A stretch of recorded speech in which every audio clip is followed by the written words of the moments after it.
Hello, everybody, and welcome to Adventures in History. I'm your host. My name is Shane. It's time to talk about some history stuff because there's a lot of it out there. What up, Moose? How's it going? Hope the world is treating you well. It's only a model. Yeah, history's only a model, and we are constantly rebuilding it, right? Because we keep finding new stuff. What up, Tuna? How's it going? Welcome. Long time no see. I mean, from 20 seconds ago when I was texting you, or not texting you, sending you a message on the Discord. So this is like coded talk that only Moose is going to understand, but that was actually quite good. I had a really good time, so no worries about that. Would be happy to do that again. Anyway, what are we doing? We're talking Germany stuff, and talking France stuff, and talking some Spain stuff, but mostly we're talking about the Frnks.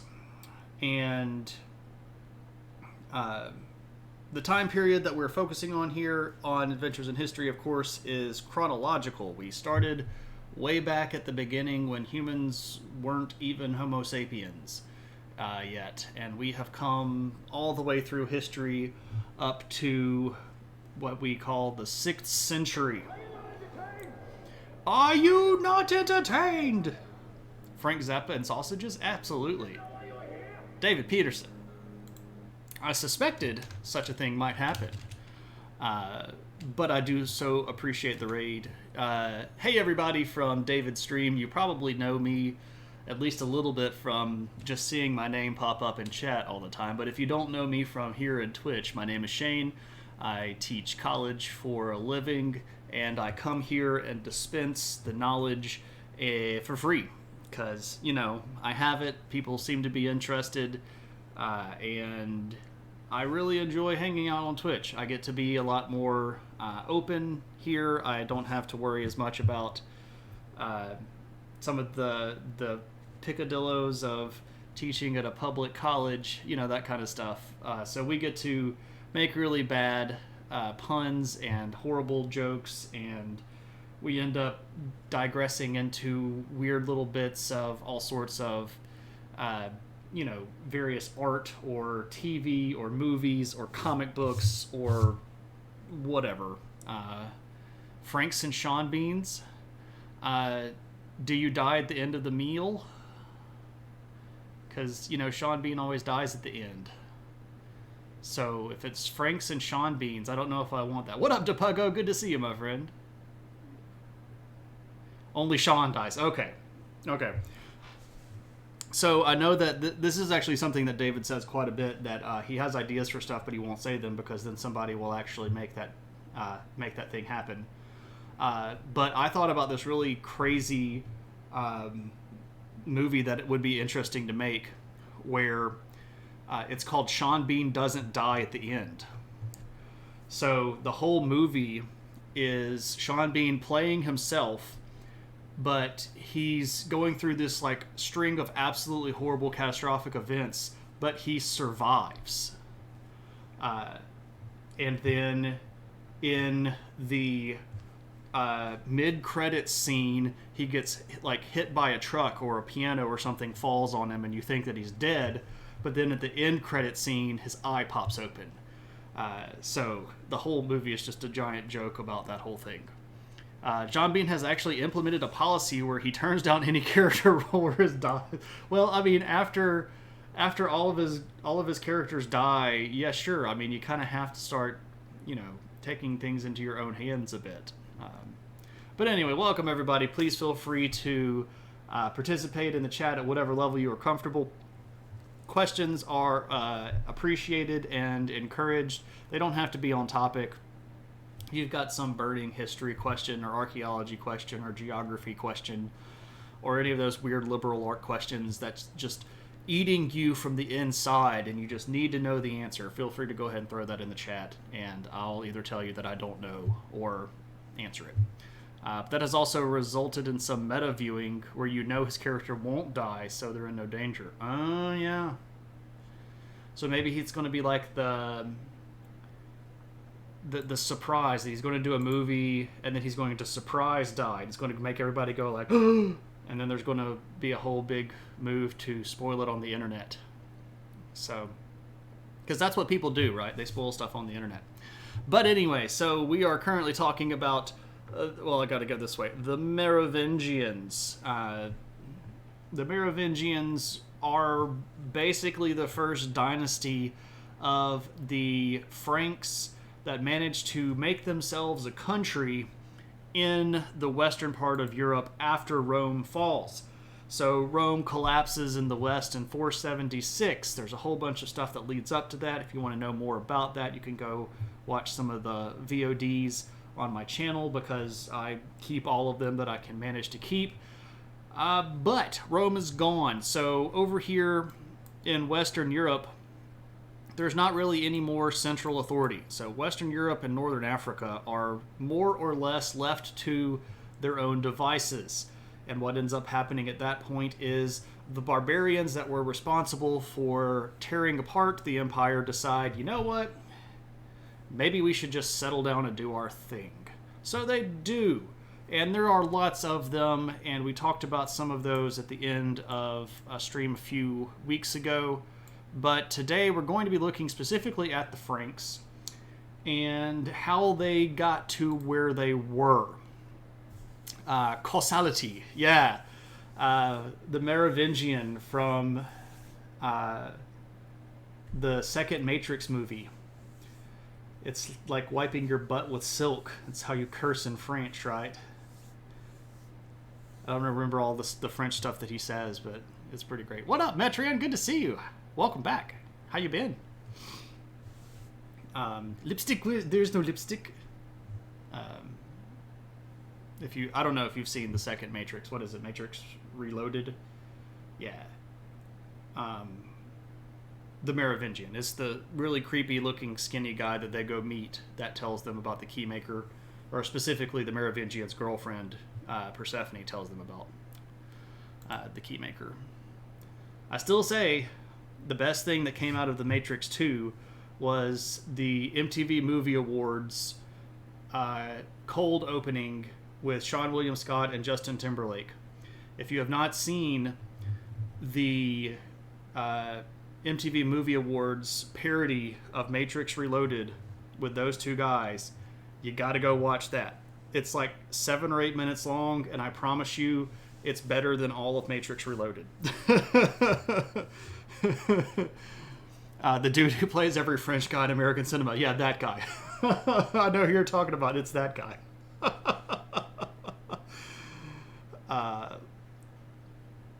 Wet Willie, Mr. Timberlake. Ergo, vis-a-vis, concordantly. If you don't know what I'm talking about, I'm not having a mental fit. That's just me being normal. Those of you that do know what I'm talking about are probably laughing a little bit right now because, well, I won't ruin it for you. What up, Lucky Peters? How's it going, my friend? Good to see you. Hope you're having a good one. So yeah, what's up with these French people? How do they do it? What are they up to? How do they manage to get there? Well, the guy that sort of starts it all, for them is this guy right here, named Clovis. So this is Clovis here, and you're like, why is he in a bucket? Well, he's in a well, actually, and this is him being baptized, but we'll get there in a bit. This is one of the only contemporary images of Clovis that we have. He didn't really make a lot of good statues. Well, actually, I see what you did there. So, if you, it's Justin's bucket puppy, exactly. It's a decent beard. Yeah, he's a decent guy. If you told him that he only had a decent beard, he'd probably throw an axe at your face. But that's what the Franks did. A fun little side fact here while we're talking about axes. The Franks are actually going to be synonymous with a particular type of axe called the Francesca, which is a sort of mid-sized axe with a big crescent blade that is designed to be thrown.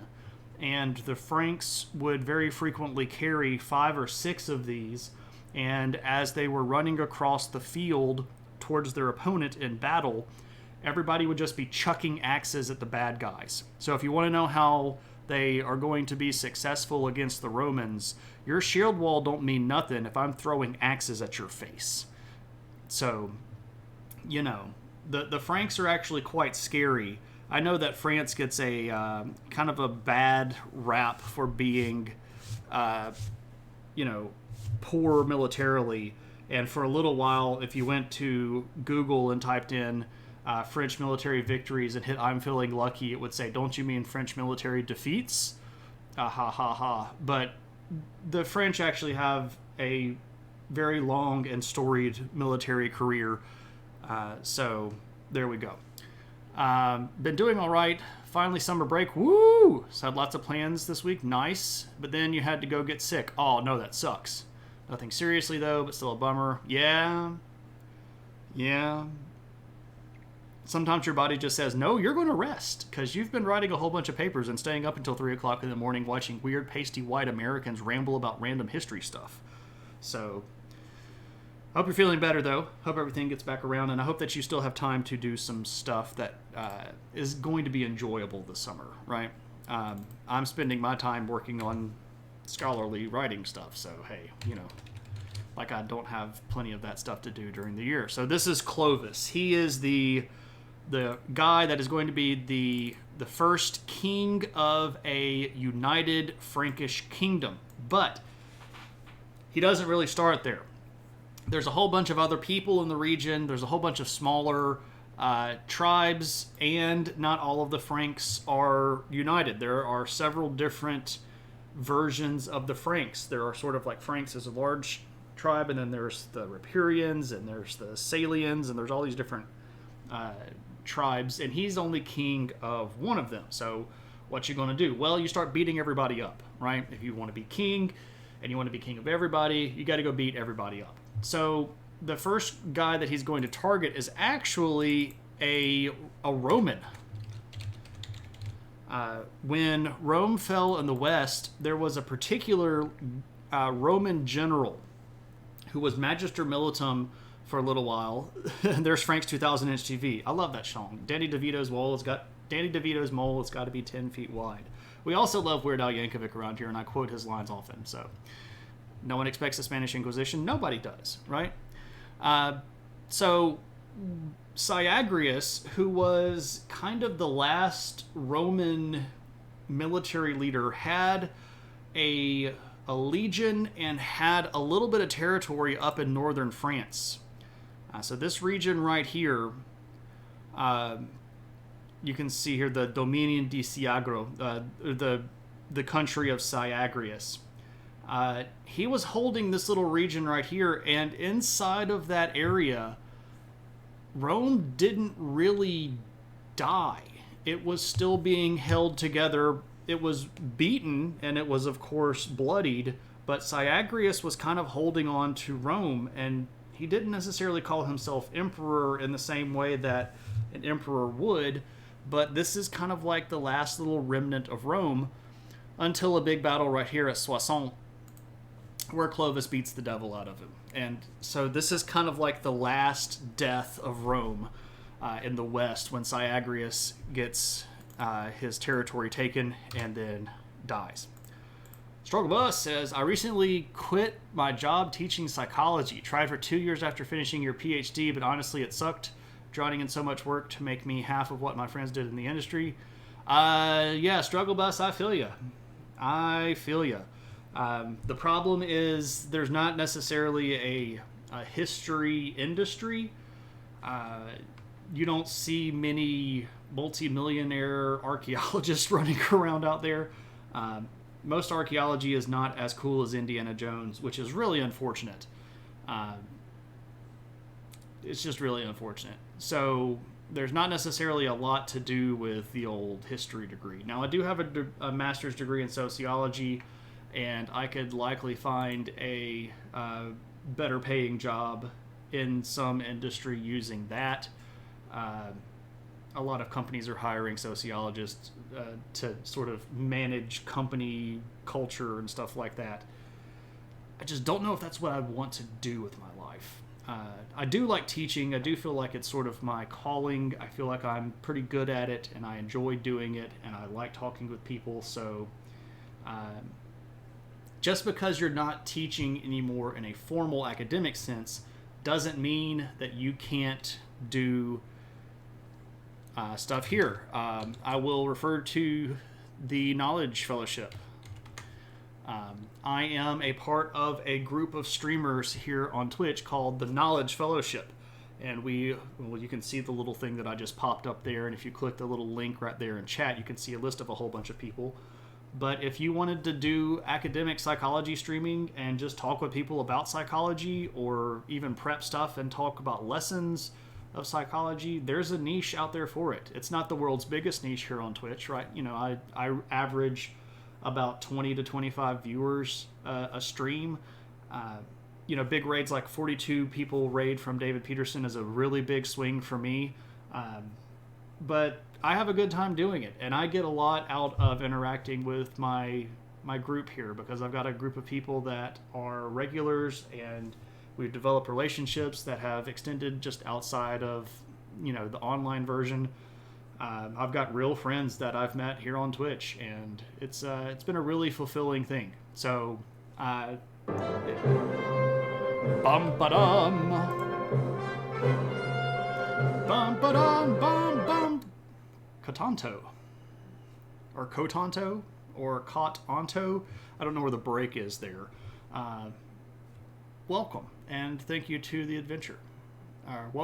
Thank you, and welcome to the adventure. See what I did there with my brain?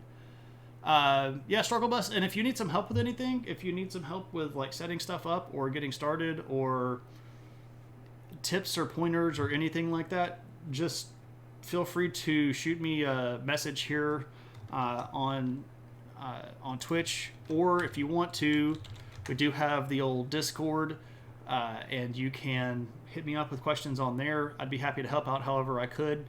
I'm all for making knowledge accessible, and I don't think that academia should sit up in an ivory tower and just debate with ourselves. I honestly think that one of the biggest issues that we have today in our modern American culture is that academia retreated from talking with everyday people, and now everyday people hate intellectuals. And the anti-intellectual movement, where we basically doubt truth and doubt fact and all of that stuff that's going on, is in part because academics have decided that the common people aren't worth it. Are you not entertained? Steve Conley, is that not why you were here? 2 raids. Wow, lots of people. What up, Steve? For those of you that don't know my friend Steve Conley, you need to go check out Steve Conley. He is an artist, and I'm going to go ahead and throw that out there and say sculptor, who is the Eisner-nominated artist and writer for a webtoon called The Middle Age. It's very funny. It is right up my alley of humor, so if you like that kind of stuff, it's set in the Middle Ages, and there's high fantasy elements involved, and ducks and angry swords and all kinds of great things that you would love. I promise you should go check it out. Steve is currently running a Kickstarter for minis that are of his characters. So if you like cool minis, you should go back Steve's Kickstarter, which I hope Steve shares links for, and then you can go catch up on all of his webcomic stuff. So it's good stuff. Welcome, Steve. How was your stream? I didn't get a chance to pop in today. I hope that it was all great, though. Let me catch up with chat here. The Merovingians. What up, Late Bloomer? Good to see you. Oh, yeah. They're so interesting. I like these guys a lot. You take offense to being calling regular. I am premium at best. Tuna, regular showing up, not regular as in normal. I would not dare to use that as a descriptor for anyone. What's up, Kevin? You read some stuff about decrees that Gallo-Romans were punished more than Frankish citizens in the Merovingian territories, but you don't know what to extent it went. Do you have some idea? I actually do. And we'll talk about that multiple points during the stream tonight. But very briefly, as a preface to stuff that we'll go into a little bit later, the Frnks had their own system of law that they called Salic law. And for quite some time in the kingdom, there were effectively law codes that governed the Frnks and law codes that governed everybody else. And it was pretty harsh stuff, and lots of death penalty for things that would be kind of not really that big of a deal. It wasn't until way later in the 6th century that they repealed a law that said that if, that the Frnks and Gallo-Romans couldn't get married under penalty of death. So there's a lot of stuff like that that is in the law code, and we'll talk about more of that stuff in just a little bit when we get there. The brand spanking new Kickstarter. Look at there. What's up, Schneegel? You are effectively grading a new person's work right now, and you're 2 hours into it. So many mistakes. Pour one out for me or something. I'll take a sip of Earl Grey hot for you, right? There you go. You like the usurpation of Pepin? Technically, Kievet, he did not usurp the throne. Technically, the Pope took it from the Merovingians and then gave it to the Carolingians. So he technically didn't usurp it. He just ran the letter-writing campaign that got the Merovingians recalled, if that makes sense. Regulars and bowel movements. There we go. Our proposal to curb overpopulation is to reinstate the death penalty for parking fines. Whoo! As a person who got a speeding ticket in Turkey, I don't agree with that. I guess you also had an honor culture with having sort of like a amalgam. No idea what a home gang. Oh, okay. Yeah. So the Frnks and the high level Frnks were definitely very much above the law. The Gallo-Romans were held much more to the letter of it. That'll do, thanks. You're very welcome, Schneegel. I hope you're doing okay. If you ever need some help with anything, just feel free to reach out and let me know. It's good to have the Pope as a friend. It really is. And maybe next time we get to Europe in next cycle, when we're talking about the 600s, I might actually have a sort of one-time interesting stream about how the Pope becomes so powerful in Western Europe. I don't think many people know the origins of that. I think we just know that he got really powerful and could do stuff like depose kings. But there's actually a pretty interesting process where Christian doctrine becomes quasi-legal doctrine, becomes actual legal doctrine, and then the Pope is in charge of stuff like that. The forgery of the donation of Constantine, which is at the forefront of a lot of this stuff, that is one of the greatest examples of textual criticism, and one of the first big examples of textual criticism. And the crossed keys of the kingdom and stuff like that. So I think I might have a special Pope episode. Yeah. Upon this Petros, I will build my kingdom, right? That kind of stuff. Yeah, Kevin, there's a lot that goes on there, and I don't know how many people dig it. I should really read Name of the Rose. Everybody keeps telling me these things that I should read, and I've got a literal stack of books. It is a literal stack of books that comes up about mid-calf on me, and I'm 6'3", so it's a big old stack of books. I'm stuck right now reading Sapiens, and I'm about 2/3 of the way through it, and might be about to abandon it. Have you done anything on the Knights Templar and the Pope? I have not done a Knights Templar stream. No, I have not. That would be something that we haven't hit yet in chronological history, so that would have had to have been something for a previous viewer request, and we have not done that previously. Oh, I didn't introduce myself when Steve's Friends came in. Steve's Friends! Hello and welcome. My name is Shane. I teach college history and sociology. Here on stream, we talk about history stuff and we goof off when we have a good time. And my whole goal is to try to make sure that history does not always end up being the stuffy, boring thing that happens in the background, because history is full of people and there's drama and all kinds of interesting stuff like that. So if you want a new thing for that list, you can cross out quickly. You should read this comment. I appreciate that. One down, so many more to go, right? Have you done anything about the history of Warhammer 40k? No, I don't have enough time to research all of that stuff. The Corpus Christi concept, where the Pope is the head. That's Caesaropapism. Caesaropapism. So Pope is Caesar. Culmination of the Pope is his power. The religion is presented in the 11th century. Transcended local saints. Grabbed more towards... I think the Pope was probably even stronger than that as the empires of Europe grew. I would say that the height of papal strength is probably the early 1500s, right before the really, really big empire started breaking out, and just a little bit before the Protestant Reformation. You'd rather have the Pentarchy and listen to the Basileus? We've got some Orthodox Catholic angle in the room. The old patriarchs. So interesting. We're diverging, and that's okay. I've got all sorts of weird stuff up in my head, but let's talk about Clovis for a little bit and try to get ourselves back on track. So Clovis in 487 is going to defeat Syagrius, which is sort of like the end of the Roman world, and then he's going to go beat up a bunch of other Franks.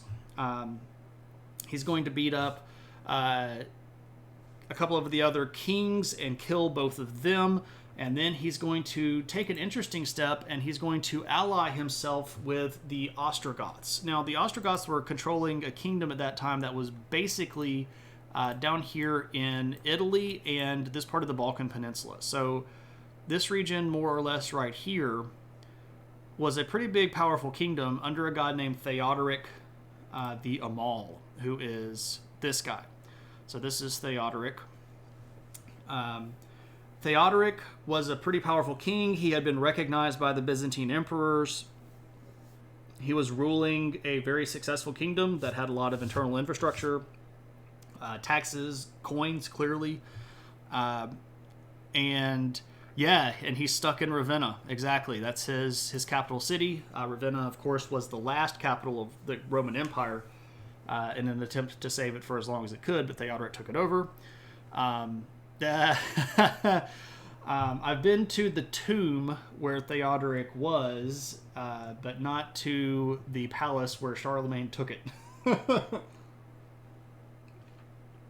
I need to explore France some more. Anyway, so why ally with Theodoric? Well, again, there are lots of different barbarian kingdoms that were sort of dotting Europe at that point, and Theodoric was the most centralized power gravity center. He had Rome. He was on at least a first-name basis with the Pope, even though Theodoric himself was an Arian, which is a heretical version of Christianity. But this was muscle, most specifically. He needed to make Theodoric not want to attack him.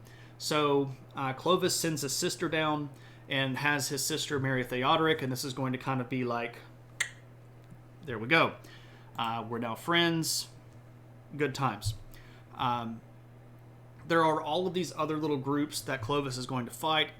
He fights with some Visigoths. He fights with Burgundians, Thuringians, Alemanni.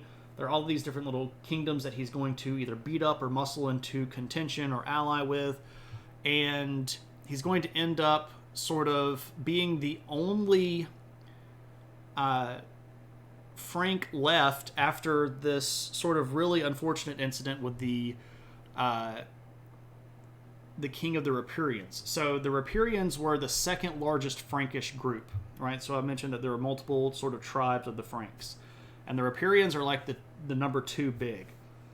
And they had this king at the time whose name was Sigobert the Lame, which sounds like a horrible name for a king.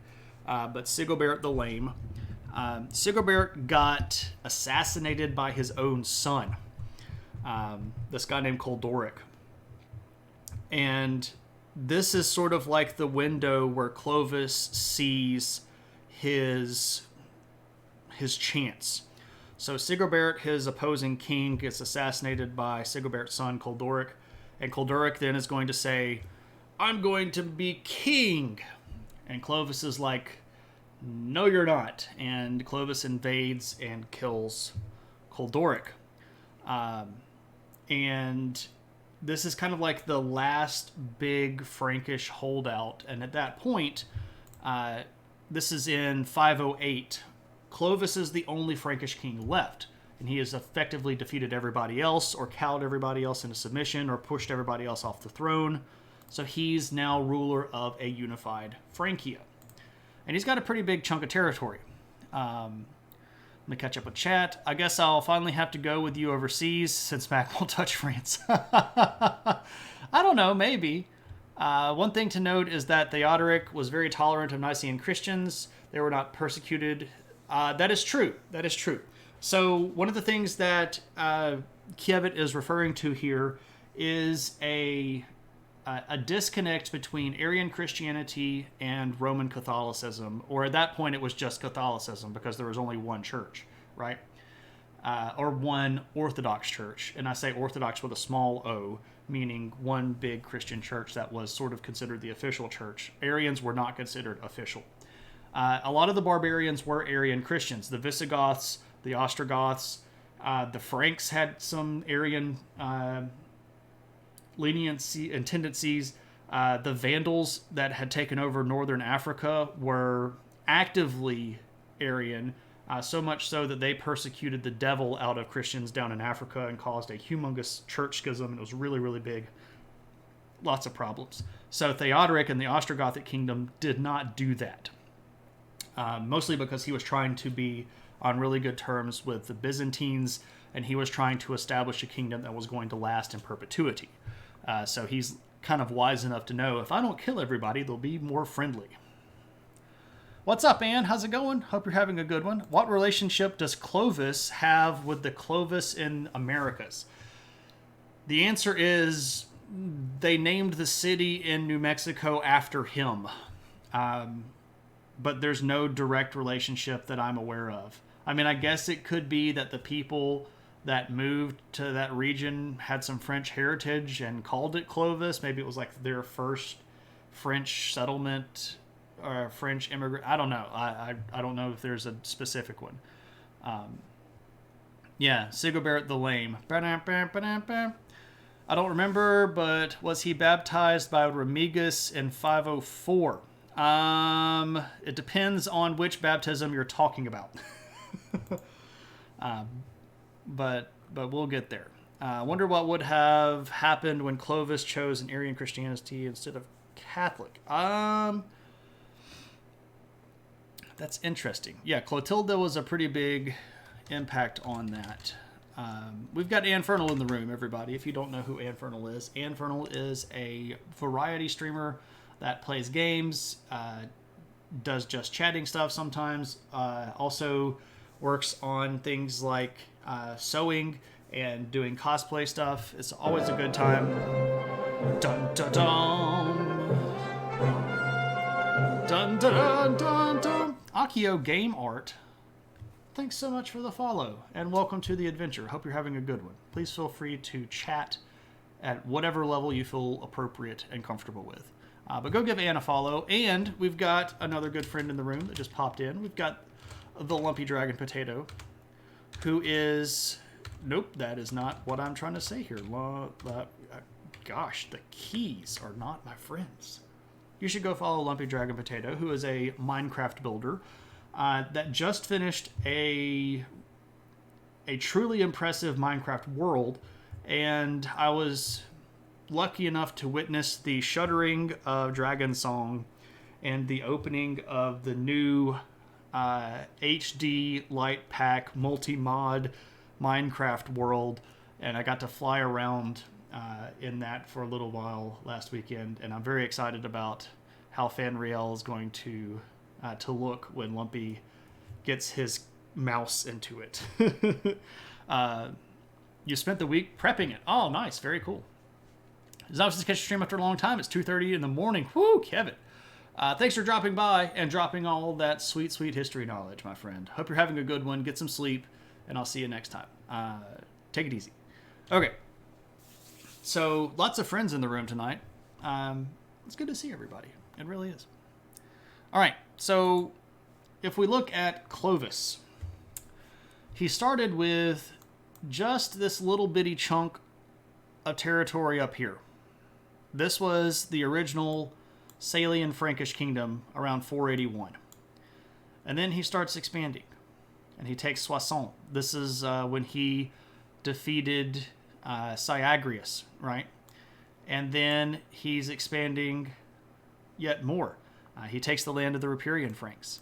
He comes down here and takes a lot of this stuff down here. I'm spoiling the story a little bit, but he's also going to beat the poop out of some of the Visigoths and kick them out of Toulouse, which was their capital. Risu is blah-ha-haing. I'm not exactly sure why you're blah-ha-haing, but welcome, Risu. I hope you're having a good one. But you can see here that there are yet more barbarian kingdoms. There's the Thuringians, and we have the Burgundians. Here's, of course, Theodoric's big Ostrogothic kingdom down here. There's Ravenna that was mentioned as the capital. We have the Visigothic kingdom holding the region of southern France down here and most of the Iberian Peninsula. That's actually very, very generous for them, considering that they did not take a lot of this territory until a little bit later. I guess the map maker was just feeling very nice about how big the Visigothic kingdom was, but I'm a gigantic map nerd and I recognize stuff like that. Most people would just go, look at stuff. But anyway, that's kind of me. I'm a nerd. Anyway, Clovis is a really successful guy. Ferengi, the most annoying capitalist in history, right? Ruthlessly capitalist, right? So he conquers a whole bunch of territory, lots and lots of stuff. And one of the important things that he is doing as he's conquering all of this territory is that he is enforcing what is called Salian law or Salic law. That's important enough for me to put it right here.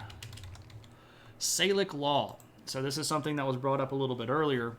Salic law is an interesting blend of existing Roman laws in the area that Clovis gets mostly from church officials and local Roman officials running cities, and the actual Frankish law itself. So the Franks had a pretty intricate system of oral law, and this dealt a lot with how you would part up your inheritance and who could marry whom and who got to sit at what place and who got the good stuff and who got the next to good stuff. And there's a lot of like really intricate cultural law that the Franks had built up over time.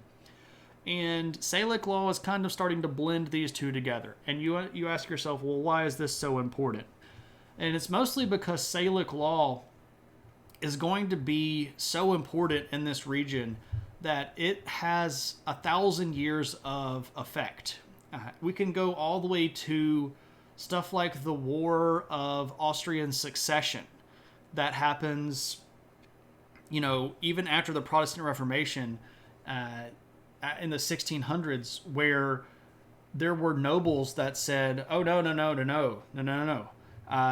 This woman can't inherit the throne of Austria because she's a woman, and Salic law says the woman can't inherit the throne. It has to be the son, and if it's not the son, it's got to then be the brother. And that's in the 1600s. It's 1,000 years down the road. So this stuff that Clovis is making right now has a big impact on the legal world of Europe. And there's actually still parts of Salic law that show up in legal codes of modern day. So this stuff is getting pretty interesting and pretty impressive here. So this brings into what's called agnatic succession. And this is a fancy schmancy term for oldest male relative succession, right? It's not directly father to son. It's sometimes oldest male relative, and that's going to cause all sorts of craziness. And it's going to also cause all sorts of murder. Because if my dad dies and my uncle inherits the throne, but I'm supposed to be next, I'll just go kill my uncle. Then I'm the oldest male relative. Right? Define relative. That's a hard thing to do in the Merovingian world, because another thing that you would frequently do in the Merovingian world after you killed your familial relative is marry their spouse. There's a lot of incest that we're about to get to in just a little bit. It gets downright Ptolemaic at points. The really, really bad stuff isn't until the 600s. So next time we come back around to the Frnks, we have more of a family hedgerow that sort of just moves out wide instead of getting taller like a tree. And yeah, it's just not so great. That sounds like the plot of Hamlet. Right? I'm just going to kill my brother and marry his wife. Sounds good, right? Anyway, so what's up with this Christianity thing? And this is actually a really, really important thing that Kievet actually, I think it was Kievet, referenced. What would have happened if Clovis had decided to be an Arian instead of converting to Christianity? That's a deep and difficult question.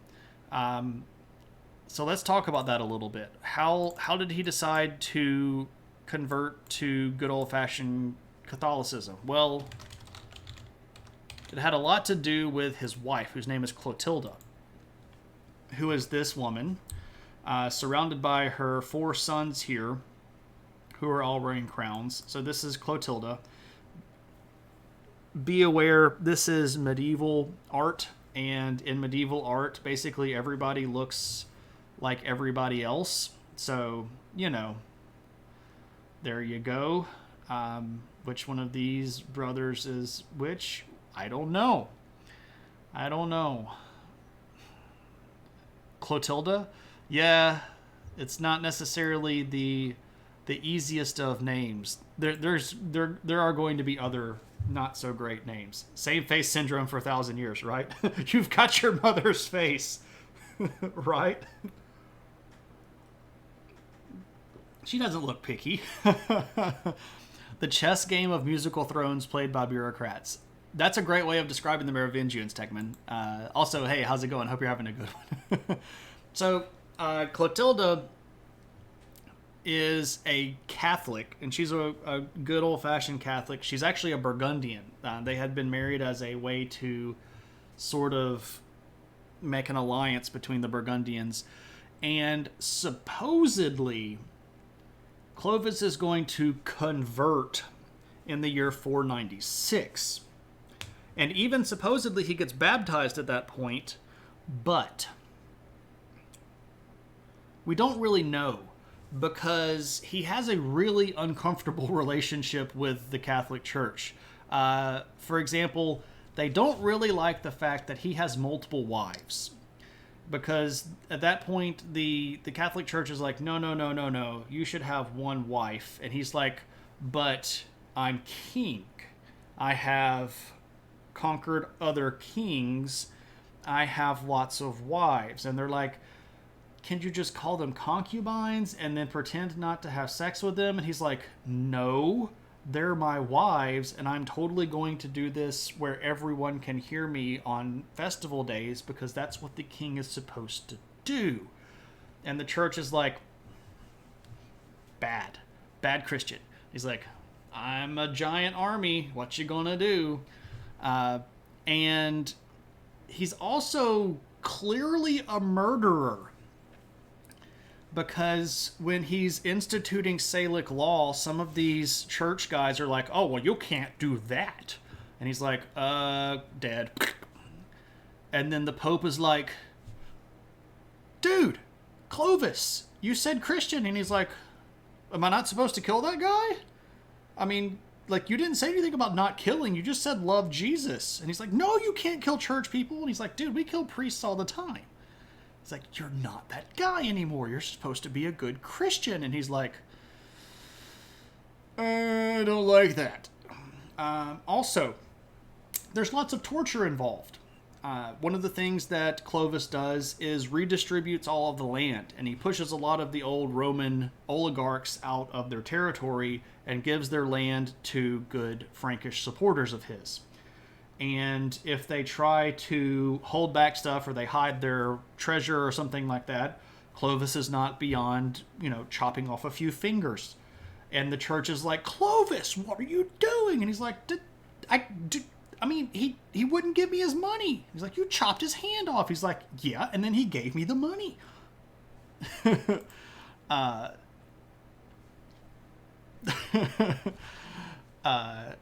Gomez, yeah, exactly. Giant army is a good argumentative point. It really is. It really is like, giant army. I'm totally going to do... I mean, late bloomer, that's... I wasn't really making that point up. I don't think the world would cry over the death of Catholic priests. Well, at that point, yeah. The Pope was really upset with Clovis. So he got officially big baptized on Christmas Day in 508. And everybody made a big deal out of it. And they're like, Clovis, now you're a Christian. And you're going to be a good Christian, right? And he's like, I'm not going to say I'm not going to murder anybody or have another wife if I want to. And he did. I'm just going to maybe do it quieter. And the Pope was like, just don't do it in public. And he's like, but I'm going to. He gets in trouble quite a bit. And they even threaten to excommunicate him a couple of times. And he kind of gets the picture here that the Christian angle of things is pretty important to the average person. And this is sort of what makes Clovis come around and is sort of a mark of him being a fairly wise ruler. He recognizes that he has enough power to disobey whatever the Pope says, right? He has more power than the church did at that point. But he did not have an army as big as his population. And he recognized, it's the people that I'm supposed to be sucking up to. The average Roman citizen that is now in my Frankish kingdom is a good Christian, and I want them to fight in my armies and look at me as their king, so I need to act more like a Christian so that they'll go, he's changed. He's seen the light of his errors, and he's going to be a better Christian. And that's kind of what tones Clovis down a little bit. It has nothing to do with the Pope scolding him or his wife scolding him, because if Clotilda scolds him, he's got others. And I'm not trying to say that to be rude. It's just the truth. He's got plenty of wives. Turns out being a Christian doesn't change anything, right? He skimmed the book right to the murder section, right? It's good to be the king. What I mean is, the less Catholic priests, the better for human history. It would have been much worse had the Vatican had even more power. That's an interesting angle. We would have a really long discussion about that, and I'm not sure if we would agree with our beginning points at the end of it. I'd actually really appreciate having that conversation.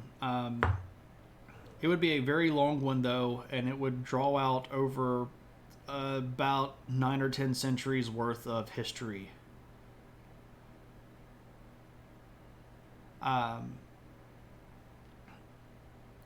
understand the impetus that the Catholic Church becomes sort of an evil empire unto itself and has a lot of corruption issues and becomes a global, I guess imperial power is really the only way of saying it. I get that angle, and I don't disagree with that assertion, at least on the face value. We'd probably have to define some terms before we really came to a full agreement there. But in the case of rampaging barbarians, the church actually did manage to keep a lot of people from getting murdered and raped, especially during this period of time when they're pushing people to be better.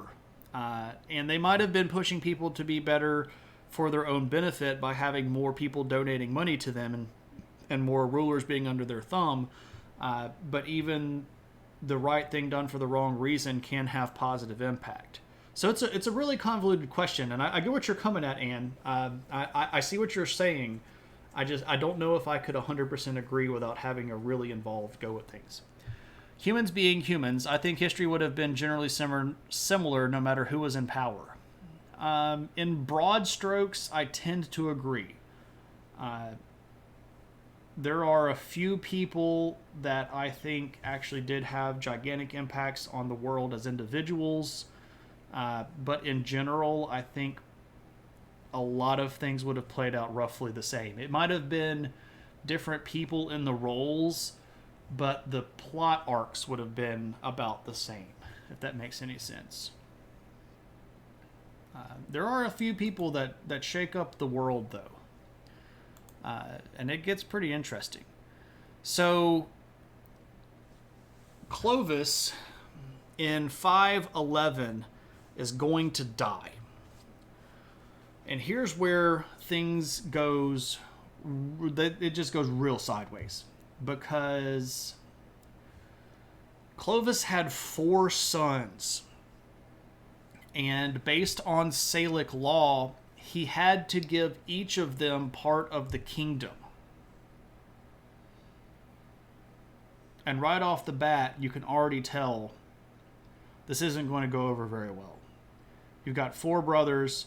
They all wanted to be king, like the big king. And yet, they're all going to get just part of the kingdom. And the way that it gets broken up doesn't even really make a lot of sense. You've been here in Crusader Kings 3. Right? So, the green parts here, this region here, called Metz, and this region down here around Clermont, was given to the first son, well, actually the second living son, Theodoric. And then the pink color here, right around Orleans and the Loire River, this is Clodomir. The yellow part right here, including Brittany, which wasn't actually conquered at that point. This is kind of a speculative map, I guess, is Childebert.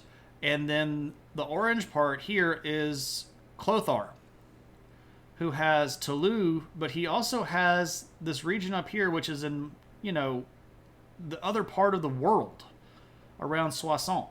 So, how do you rule this kingdom effectively, or this kingdom effectively? And the answer is you kind of really don't.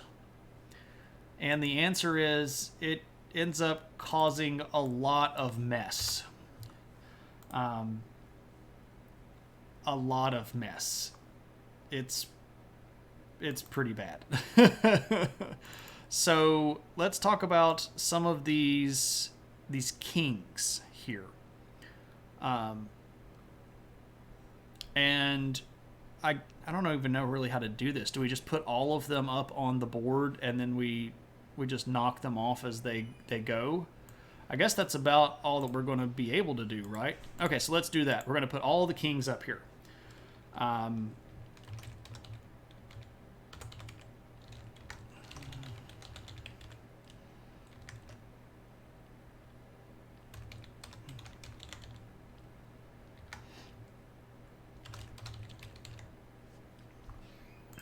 Do they all fit? They do all fit. So we have Clodimar, Theodoric, Childebert, and Clothar. Such great names. All strapping young boys. All really wanting to be High King. And all of them very interested in taking whatever they can for themselves. So almost immediately, not even 2 full years after the death of Clovis. Warm up your assassin commands, because it's about to get real. A civil war breaks out between the brothers. And it gets pretty nasty. The alliances are going to shift really, really frequently. It starts off being these two versus these two, and then it's these three versus this one, and then it's this two versus those two, and it's really hard to keep up with, so we're not going to go through all of it individually. I'm going to give you some of the high points that are going to hopefully give you a little bit of a sense of how the Merovingian kingdom is going to be run. So starting here with Clodomir, he is going to end up in a battle against the Burgundians. And one of his brothers was supposed to go help him fight the Burgundians, but he didn't show up. Clothar was supposed to help him. And Clodomir is going to die in battle against the Burgundians. But it's okay because he had 3 sons, right? And they're going to be posed to take over his kingdom, except Clothar decides, I'm going to kill all my nephews. So he assassinated 2 of Clodomir's sons, and one of them escaped but ended up being forced into a monastery. We are being visited by the puppy. You want to come over here and see me? Come here. Come on. Come on. Come on. Oh, yes, there's the puppy. I'll move the camera over here. Hello, Kaylee puppy. What are you doing? Huh? Give me some sugars? Was that it? Okay, I guess that was just a drive-by waggling. Yes, that was the Puppy of War, and we will share the Puppy of War emote, and we will share the Puppy Head Pat emote. Yes, Assassin. Oh, for those of you that might be new to the stream, every time someone gets assassinated in chat, you can type !assassin, and you can move up the assassination ticker, which you can see there. Oh, dang, that person is straight up dead. They joined the other 46 people who have been whacked since we started counting. Assassination kind of happens frequently in the ancient world. So Clodomir dies. Every time a chat member gets assassinated, no, Moose, no. In chat, you can record when someone in the stream material... I'm Spartacus! Metrand. Welcome with the Spartaci very much. Thank you, my friend. I'm Spartacus. And I appreciate your support. Let me recall the hit squad. Yeah, let's not put out assassination hits on anybody in the chat. Or me. I'd prefer not to die.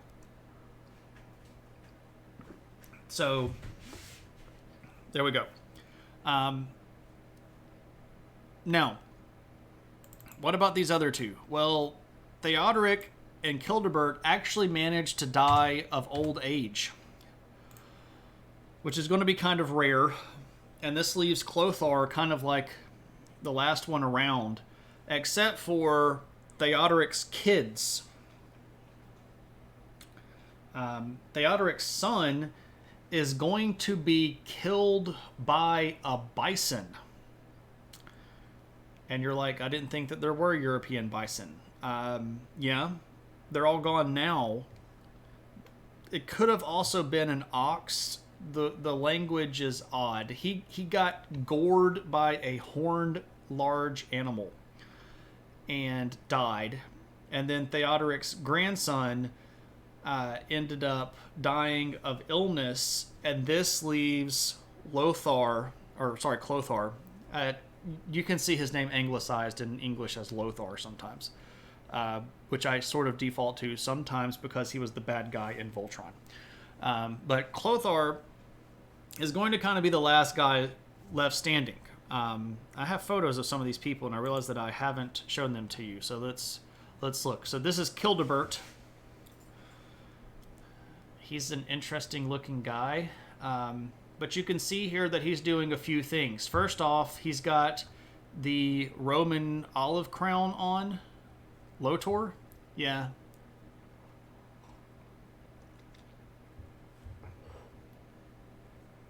If you're technically saying Lothar in the Germanic way, it's Lothar. But anyway, he's dressed like a Roman. He's got the Roman head stuff on. So Childebert has got a guy there. And we've got Clothar himself. So this is, again, with the really weird eye depictions. I don't know why people in the 400s and 500s went with this really bizarre, I'm going to make a bug-eyed coin looking stuff. But that's what we got. Weird bug-eyed guys. Anyway, so that dude on that coin probably didn't have eyes that big in real world. He's going to be left with all of Francia. And this is kind of a big deal. So he's going to rule by himself from 558 to 561. But he doesn't really have a good go of things with the church. And you're like, what? Go figure. Yeah, so he had 5 wives, and most of them were concurrent. And 3 of them were at one time previously married to someone else that he was related to. 2 of them were his sisters-in-law, and one of them was his niece-in-law.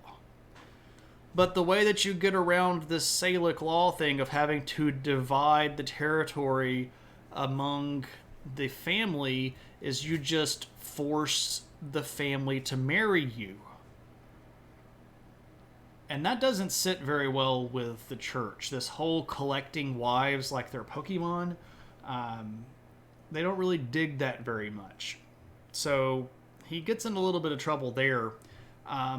He also is going to expand a lot. There's a lot of war going on, both against his own family and other barbarian kings around him.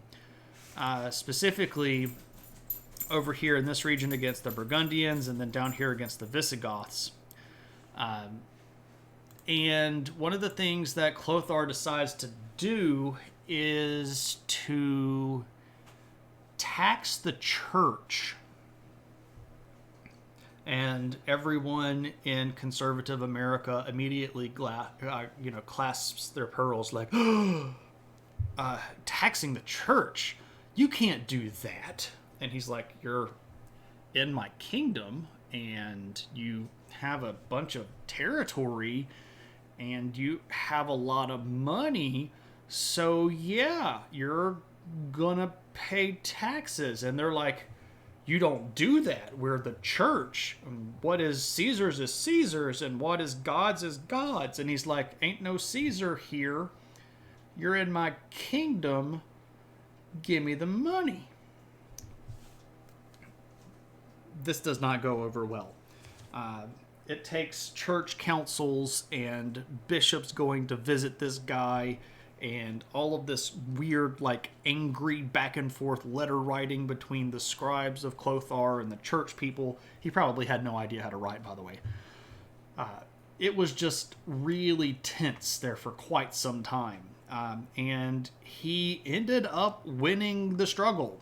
He ends up saying that he'll use some of the taxes collected to build churches and monasteries, but he's taxing the church, and they really, really don't care for that at all. At all. Hey, you know what I don't care for? You licking yourself with a hot spot. You really shouldn't keep licking your leg right there. Yeah, you're going to lick a hot spot on yourself. Yeah, you got to stop licking. The puppy has allergies, and will lick herself into hot spots. No, sir. I don't like it. So, hey, I just asked you to stop licking. Yeah. You gonna stop licking? Oh, now I get to scratch the tummy. Rotten dog. You should go see Brittany. What's Brittany doing? Go see Brittany. You go see Brittany. Well, look, I'm trying to stream. I can't watch you and do this at the same time.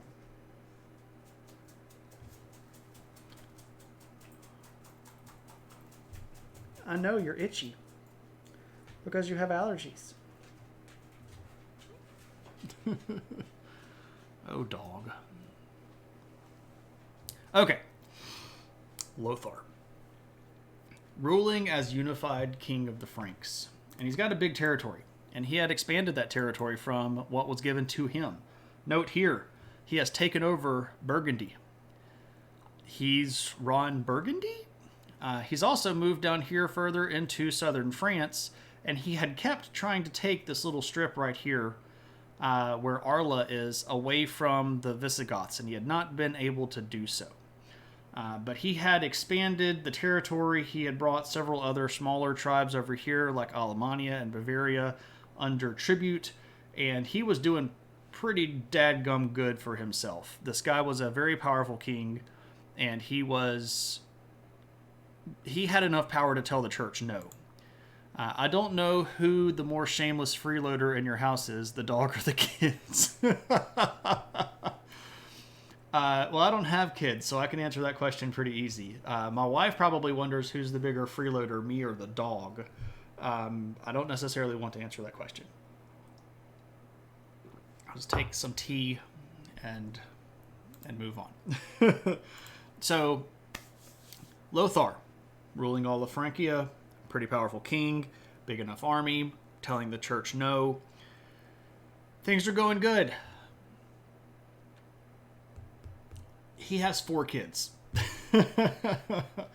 So just when you think, oh, France has got its act together and they're going to be okay and they're going to have one king and things are going to be hunky-dory. Frnks for the Mmrs? What's wrong with that? I thought it was a very clever title.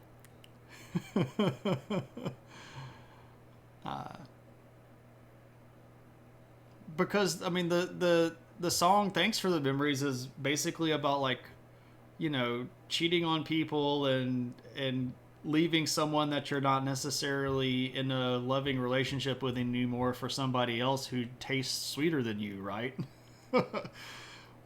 And thanks rhymes with Frnks, so Frnks for the Memories is fine. There's nothing. You're very welcome, Batbird. I hope you're having a good one.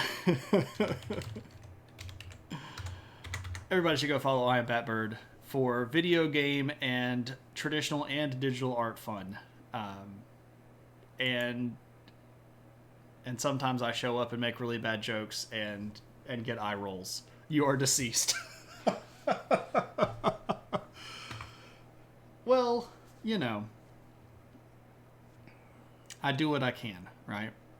They would claim that they earn their food through security work. Do they noise at everything?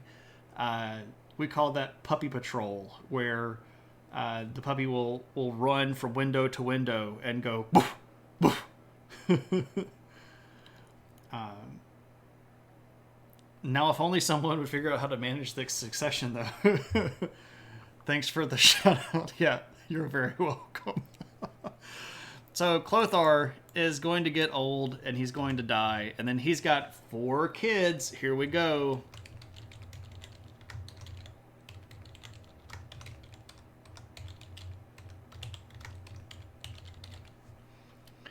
His kids are Caribert, Sigbert, Kilperic, and Guntram. And you're like, oh, man, this sounds like the worst boy band ever. Yeah, here we go again. Honestly, they are actually pretty good about our cars being whitelist.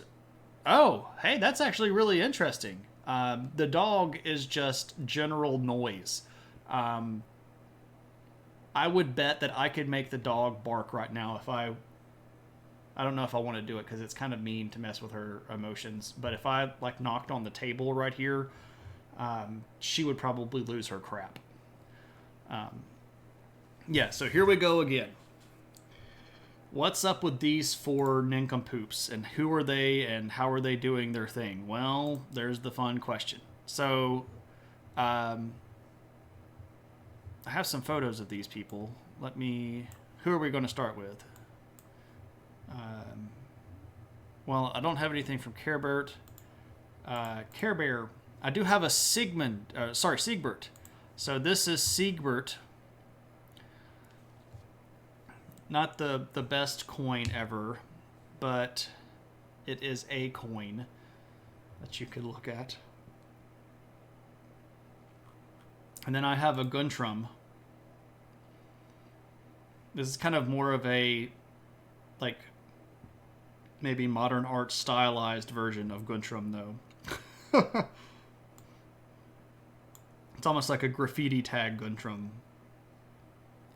Buggy eyes, must be a Frank. Yeah, he does have a big buggy eye. And he's got this sort of like unbroken brow to nose ridge thing going here. That's really weird. But anyway, abstract art. Yeah, exactly. You can be judgy when you get your own coin. That's true, Risu. I apologize. Judge not lest you be minted, right? And I am not minted. So, what happens to these lovely gentlemen? So they all take the throne in 561. Let's talk about them in order of them dying. So, Caribert.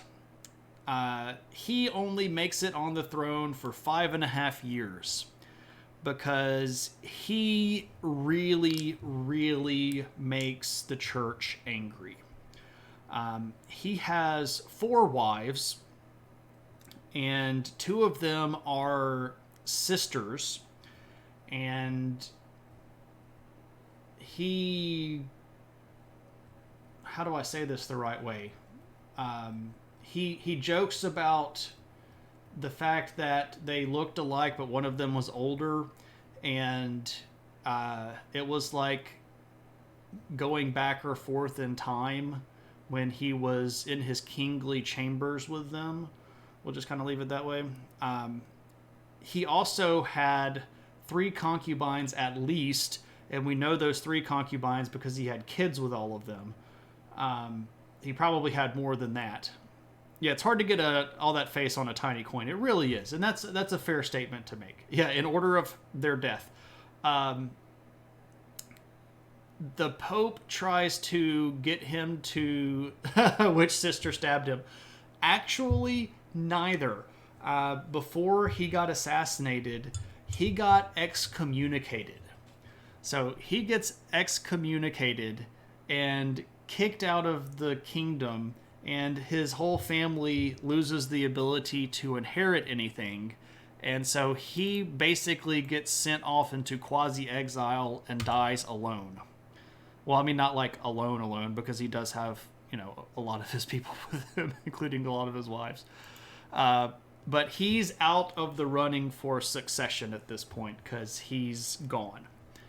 What about Siegbert?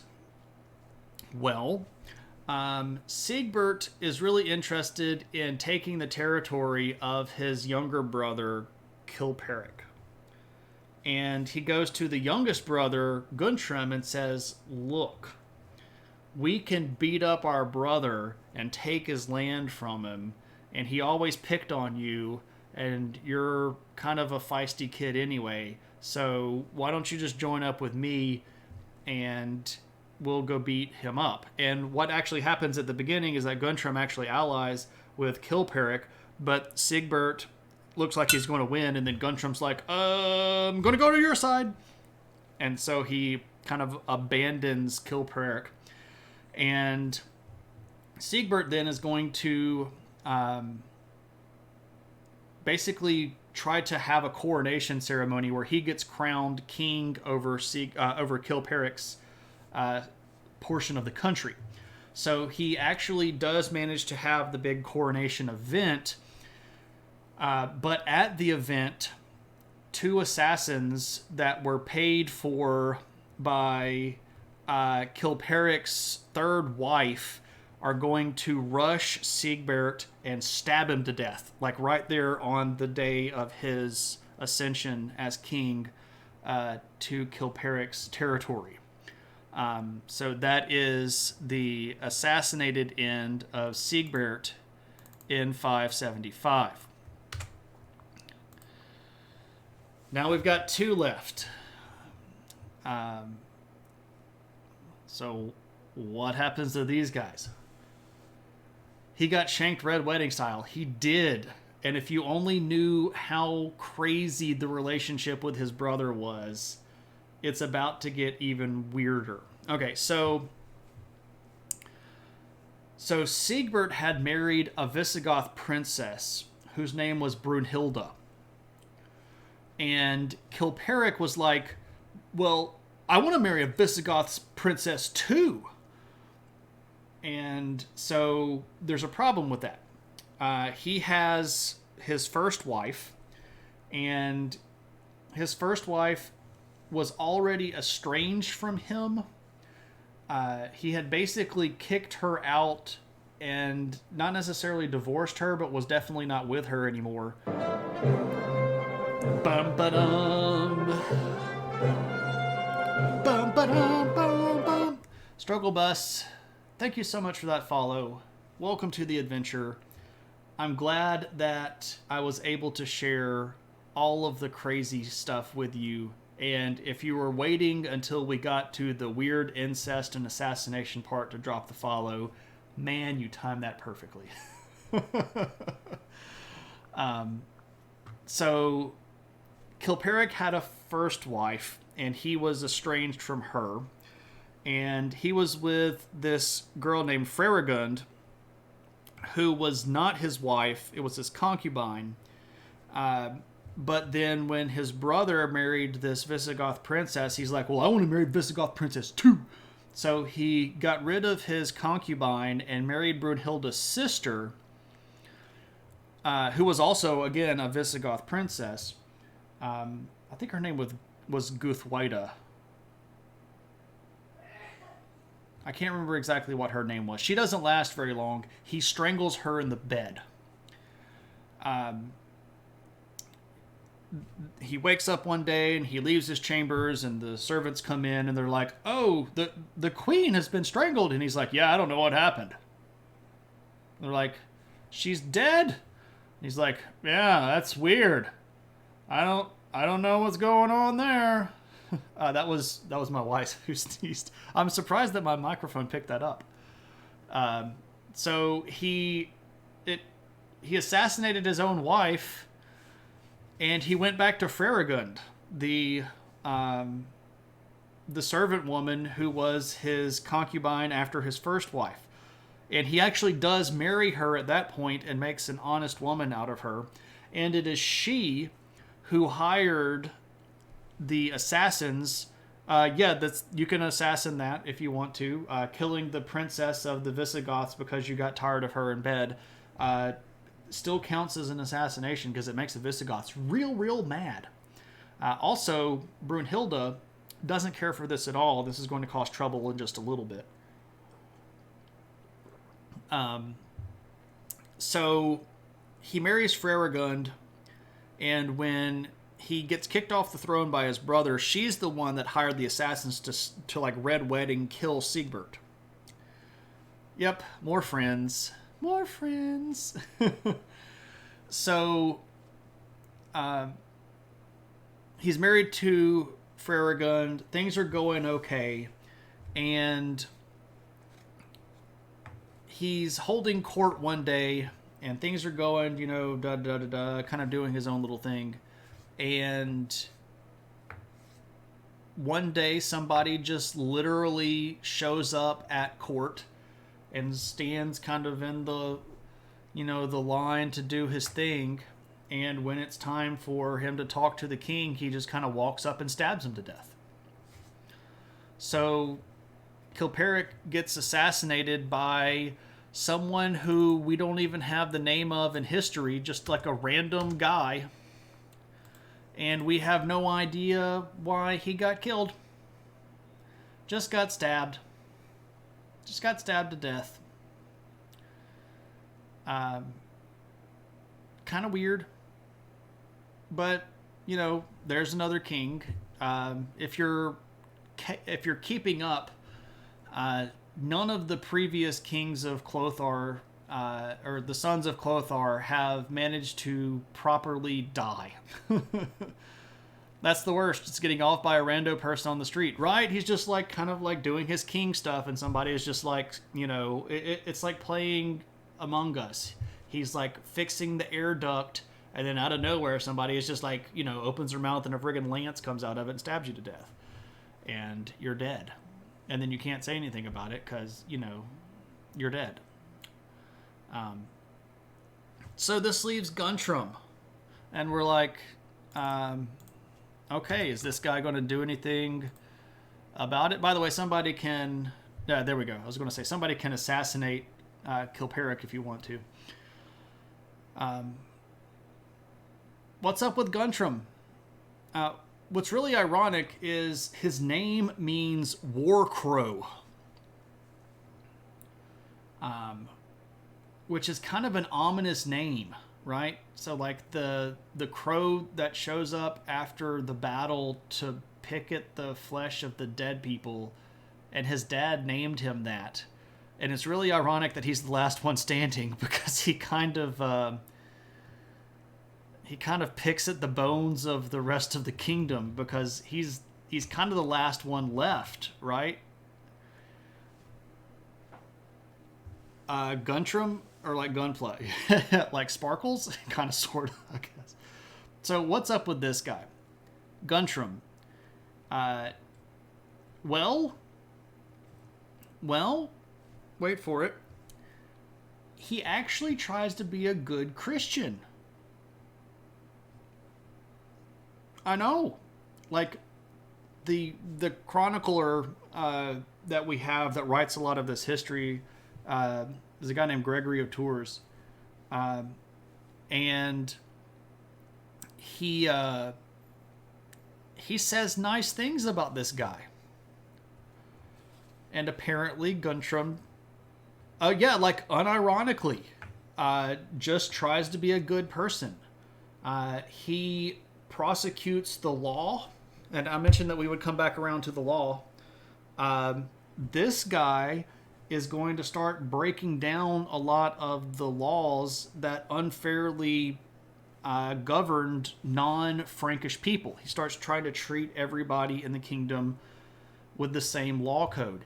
And he even prosecutes people that are in the nobility. So he's actually trying to practice the law.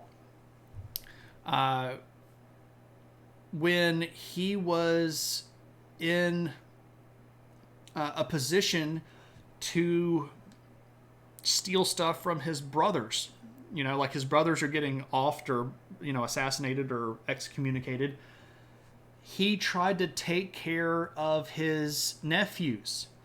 So Siegbert, who got assassinated, had a son named Childebert II. We can put him on the list here.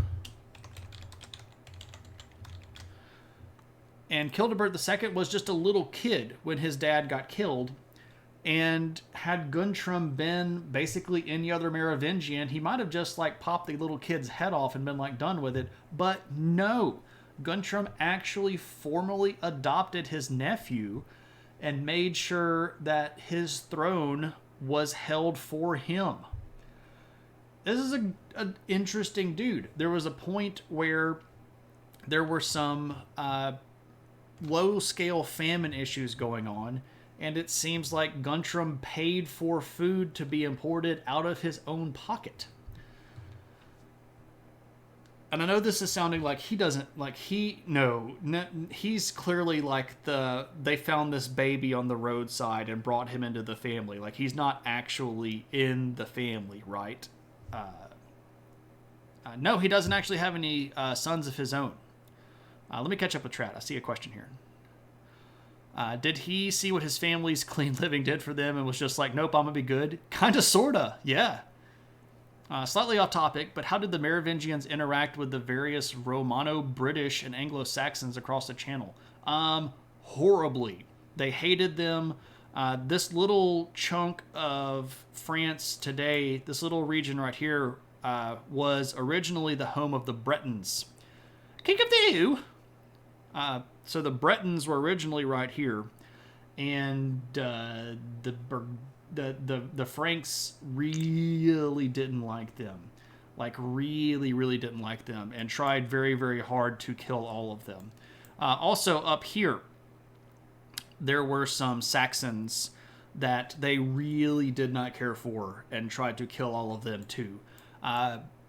Now, with larger, Britain here, the island of Great Britain, they really didn't have too terribly much to do with. There were some trading situations going on there, but the Franks were more interested in holding on to continental land as opposed to island land.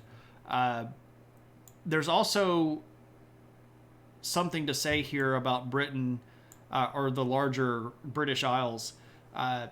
They were not even close to unified.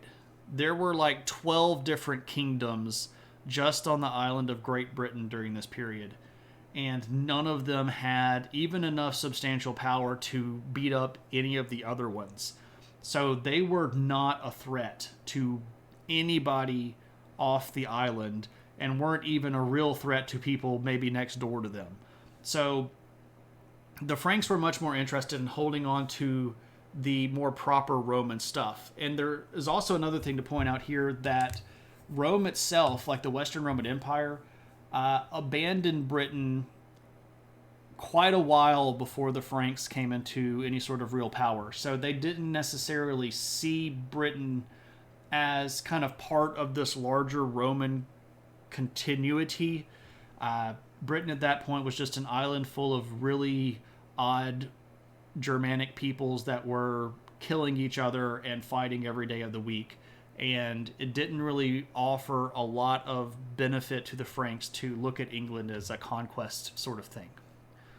Great question, though. A sense of problem if he gets sons of his own. No, so he never gets sons of his own. Is that why William steamrolled them in the nearest future? So William is about 500 years from where we are right now.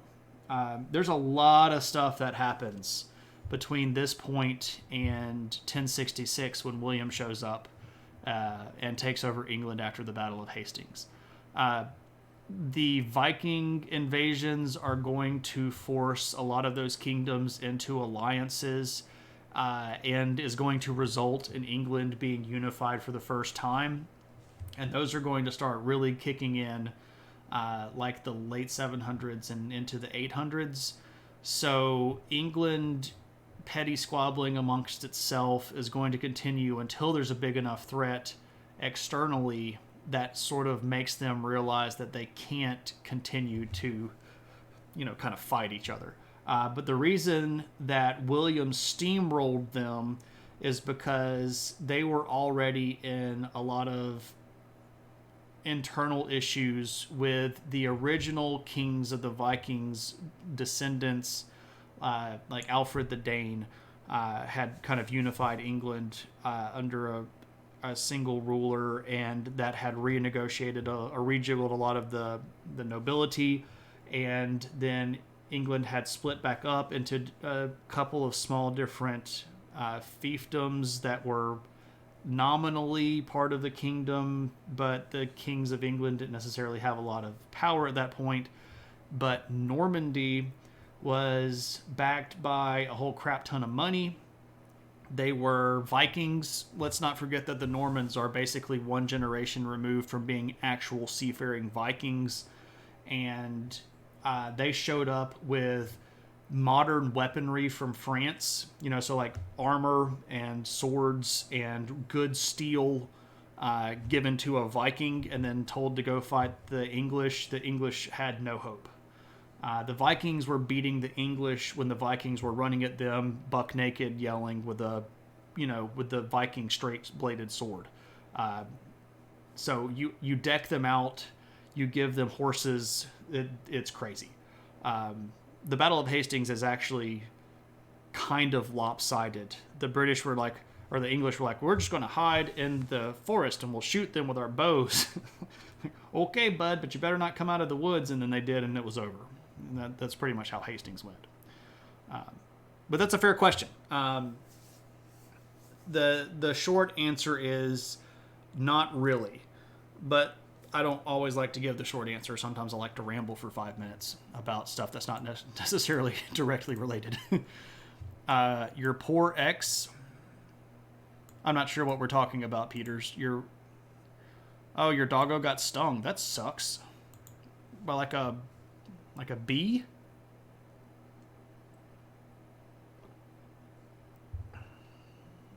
Oh, that sucks. Yeah, that happens sometimes to our dog. She just gets like ridiculously interested in something and will shove her face into stuff, and she'll get stung or she'll get bitten by a snake or something like that, and she'll get swollen up, or she'll get into ants or something like that. I hope the puppy is okay. I hope the doggo's doing well. You can give dogs children's Benadryl. I don't know if you have any of that around. But you can basically, as far as I'm aware of, yeah. Okay, so that should help. But I hope everything is okay. Cool beans, already on the downside. That's good. All right, so Guntram, the good Merovingian. It sounds like a like a kid's book. So Guntram was a good Merovingian. It was like the Good Samaritan or something, which is a whole other thing that I won't get into. So Childebert II. I actually have a coin of his. He looks like this. So this is Childebert II, whose kingdom was preserved for him by his uncle. So how do you pay your uncle back for all of that good faith? And if your answer is you rebel against your uncle and try to kill him, you've answered correctly if you're a Merovingian, which is exactly what Childebert did. He rallied a whole bunch of nobility, and he tried to get his uncle killed. Guntram defeated his nephew and forgave him. Didn't even try to kill him. This guy's a weird Merovingian. Child of Bert. Maybe.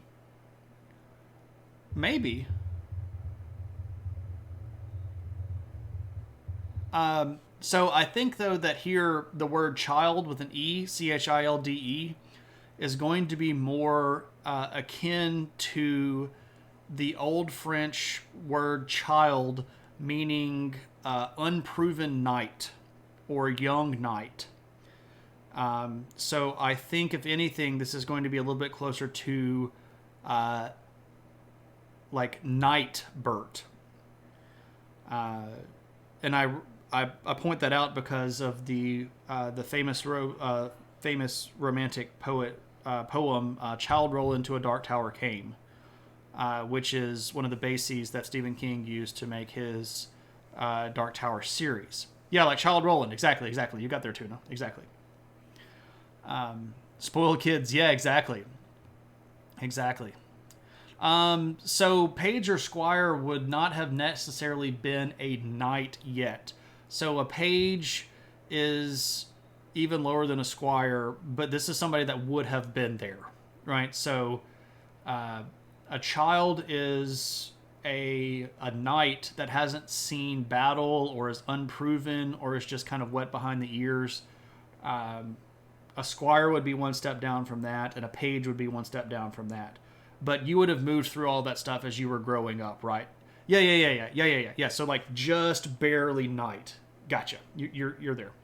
You're a big Dark Tower fan. Okay. the premise of Dark Tower as a series is a fine premise. I like Stephen King. I like a lot of his books. I've read many Stephen King books. I've read the entire Dark Tower series, which is 7 books and like 8,000 pages. It's really long. I don't even necessarily mind the ending so much anymore. When I first read it, I hated it. I get it now because I'm more mature, but I read it when I was like right out of college and I didn't get it, and now I do. My problem with the Dark Tower series is that it could have been 2 books shorter. It did not need to be as convoluted as it was.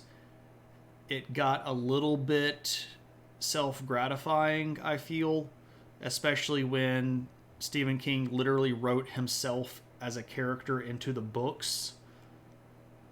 We don't need Song of Susanna at all. That book was superfluous. Wolves of the Kala could have been Endgame Part 1, and half of Wolves of the Kala would have sufficed, and then half of Book 7 could have been Endgame Part 2, and I think the series would have been a lot better. I know a lot of people don't like some of the early books, like Wizard and Glass. I know some people don't like that one at all because it's weird and it's like a prequel. That's one of my favorite ones. I actually quite like that. It might be my favorite, but I don't know if it is or not. But that series could have been like... It could have been 4 books, even maybe. But if it was 5 books, it would have been better. But if it would have been 4 books and just been a straight book, like here's what happened, it probably could have gotten the same thing accomplished. More books, more money. That's true. That's true, Peters. But I don't think that at that point Stephen King needed more money. I really don't. Because he wrote the first book, and then it was a long time before he came back and finished the series. And he had written a lot of hit books before that. This is even after movies of his had come out that he started finishing the series. I know for a fact that Cujo had come out, and I think maybe even Firestarter had come out. I don't know, but he had already had a lot of success. And I don't think he needed the last big chunk of the last few books. You think King just didn't know how to end it and rambled? I mean, that's possible. That's true. But other books of his have a lot of fluff in them as well. There's a lot of stuff that doesn't need to be in a lot of his other books. Like even some of the books that he wrote under his moniker, or his pseudonym, and I can't remember what the pseudonym's name is now. But Twisted Firestarter. King has never been one to be brief. That's not always true though, Risu, because he can write a heck of a short story. Some of his collections that have come out that are just short stories that are maybe 20 or 30 pages long are excellent. Excellent. He can craft a tale really, really well. And he has a lot of ability to see around the corner of things. And I really appreciate his ability to show that sometimes the scarier parts of stuff aren't the monsters, it's the humans.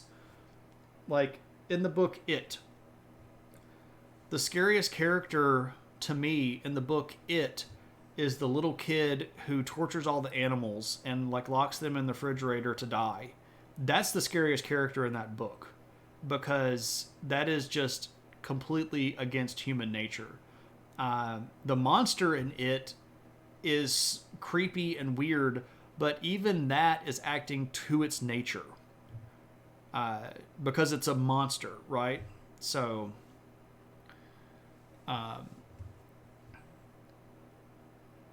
Kotan 10. Okay, so that makes it easier than Cotanio, because I'm sorry, man. When it said that you followed, I was trying to make Cotanio like one word. Kotan 10. Thank you. He rushed the last 3 after he almost died. Oh, I didn't know he almost died. Did he have a... Was he in a car wreck or something? Or did he have some health trouble? I didn't know that he actually almost died.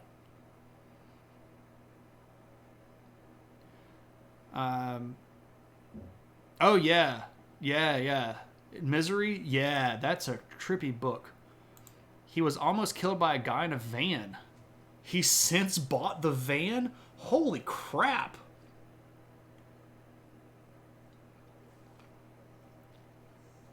That's creepy as mess. The bit in the book with the guy getting hit is based on it. Oh, okay. Okay, that makes sense now. Foggage, you popped in earlier up here and you did uptime and I didn't say hello. Hey, Foggage, hope you're doing well. Good to see you, my friend. Hope you're having a good one. No, let me actually catch up with chat. The movie Hereditary, the scariest part for me wasn't the boy turning into a demon, but when the sister died in the car accident because of her brother. That was the worst part of the movie in Human Activity. The scariest part of the movie was when I paused it at about an hour in and I saw that there was an hour and a half left in it. That was the scariest part. I thought Heredity, and if you love it, you love it. You get to watch and love whatever movies you want. I hated that movie. I didn't think it was scary at all. It was a wreck to me. I haven't read it in years. Right after 7 came out, so maybe a bit off. That's okay. I've only read all of it once. I'll still read I've read the first one 3 times, I think. And I've read Wizard and Glass once. But if you like comic books, they made comic books of the early Gunslinger stuff. And Jay Lee was the artist on it. It is beautiful. The art is amazing. And it even covers stuff that happens before Wizard and Glass and goes with young Roland through that story. And then after Wizard and Glass, you kind of get to see more stuff. It's really, really interesting. And Stephen King oversaw all of it. So the story is about as canon as it can be without him writing it himself. And I know for a fact that he directly oversaw and perhaps even has writing credit for the first story arc of that comic. But if you like comic books and you like Dark Tower, the Dark Tower comics are great. You don't watch many horror movies, that's one of your few references. Okay, cool. The graphic novel of Wizard and Glass. Yeah, that's what I was... Yeah, so like it's really great. Yeah, and Jay Lee's art is amazing. It really is. What horror movie did the Frnks like? The movies where nobody got to kill the annoying character. It was horrible because the annoying character just kept coming back in, and everybody was like, the king is going to kill him now, right? The king's going to kill him, right? And then the king never killed him. And they were like, oh my God, this is horrible. And then the Pope came in and said, you king, you can only have one wife. And the Frnks were like, no. That was their horror movies. Cave Geek sells the Dark Tower map that you may have the original of on your wall. Tuna, if you ever want to like share the link to Cave Store or something like that, you're welcome to. What a nightmare. Yeah, I know it's horrible, right? So, okay, let's get actually back on track here, because I'm way off. So Guntram was a good Merovingian. He preserved the throne for his nephew Childebert, and even adopted him as an heir. So when Guntram dies, Childebert inherits about 2/3 of the Frankish territory. But there is another. There is another. And that is the son of Kilperic, whose name is Clothar II. So they are, at this point, technically nephew, and it's really weird. So Clothar is their uncle, but he's a child because of the way that all of this stuff has gone down. Clothar the Barbarian, indeed. I do have... Whoop, that's the wrong... Gosh, I can't click things. This is Clothar II. Clearly as an adult here, not as a child. Chunkle. Yeah, he's the child uncle, exactly. But he's a little kid. He's, I think at this point, like 7 or 8. But he wants the whole kingdom. And as weird as this sounds... he tells his mother that he wants to lead the army out to kill his nephews, who are both older than him. So Childebert ends up having to try to hang on to this kingdom while Clothar is trying to attack. And then something strange happens here. All of a sudden, Childebert and his wife get poisoned. Whatever happens there? So Childebert and his wife are assassinated, and Clothar, who's like this little terrible infant, is going to go after the rest of the kingdom, and now he's like older than his cousins, who are also technically his nephews. Anyway, there's this big civil war that kicks up in 599. And it's between all of these different people who are all more or less way too young to be fighting a giant civil war. And that is where we will end it for the night, because 599, that's the cutoff point. We'll pick up with who wins the civil war of the terrible children in the next go-round. And if you thought there was a lot of assassination and marrying your family in this one, oh boy. When we come back around next time, it gets real bad. So much so that the Pope ends up deposing the entire royal family. Yep. Anyone seen the Viva La Dirt League videos online shooter, specifically one where the new guy panics and start opening all the sub menus? That reminds me of Shay trying to show pictures. You can't wait till our historical periods are like decades. I don't even know, man. I don't know how I'm going to do that. When we get closer to modern day and we just have so much information to dig through, I really don't know how I'm going to do that. It's going to be tough. It's going to be a mess. But we'll get there when we get there, right? We're still 1,300 years from modern day. We've got a couple of years worth of streaming before we get there. So, World War I lecture of 30. No, I'll do World War I in one lecture, or one episode. I'll do World War II probably in 2 episodes. Shane, it's been 1,000 years since you started streaming. How do you feel finally reaching the 2000s?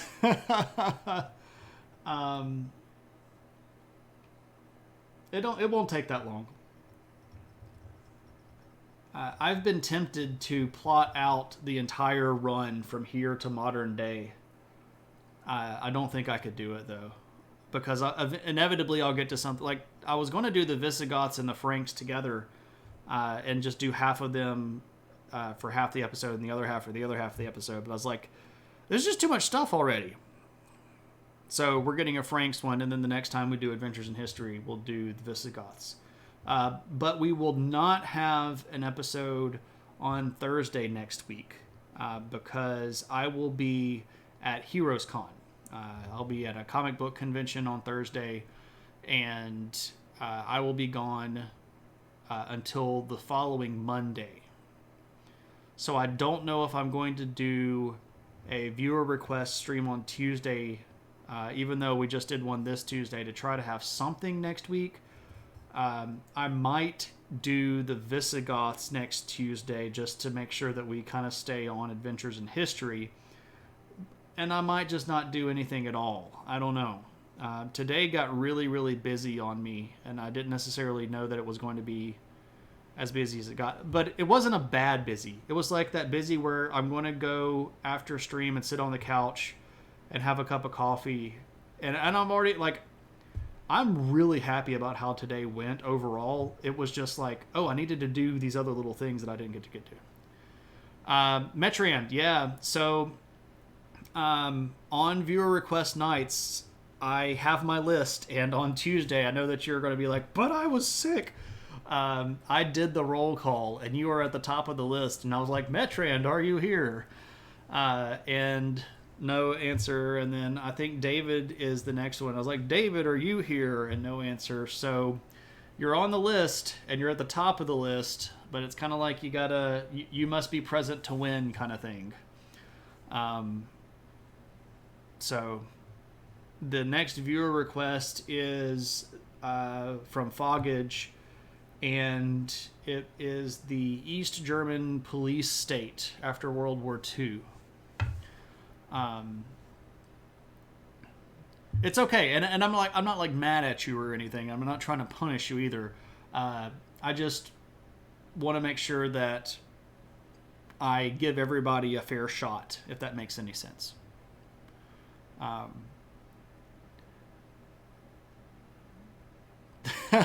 He is mad at you and he wants to punish you. That is not the case. Not at all. Yeah, and I'm actually pretty excited about the East Germany thing.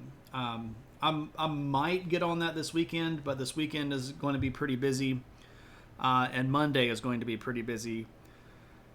I'm actually hanging out with all the mods. So all of the mods and I are going to do a day trip down to New Orleans on Monday.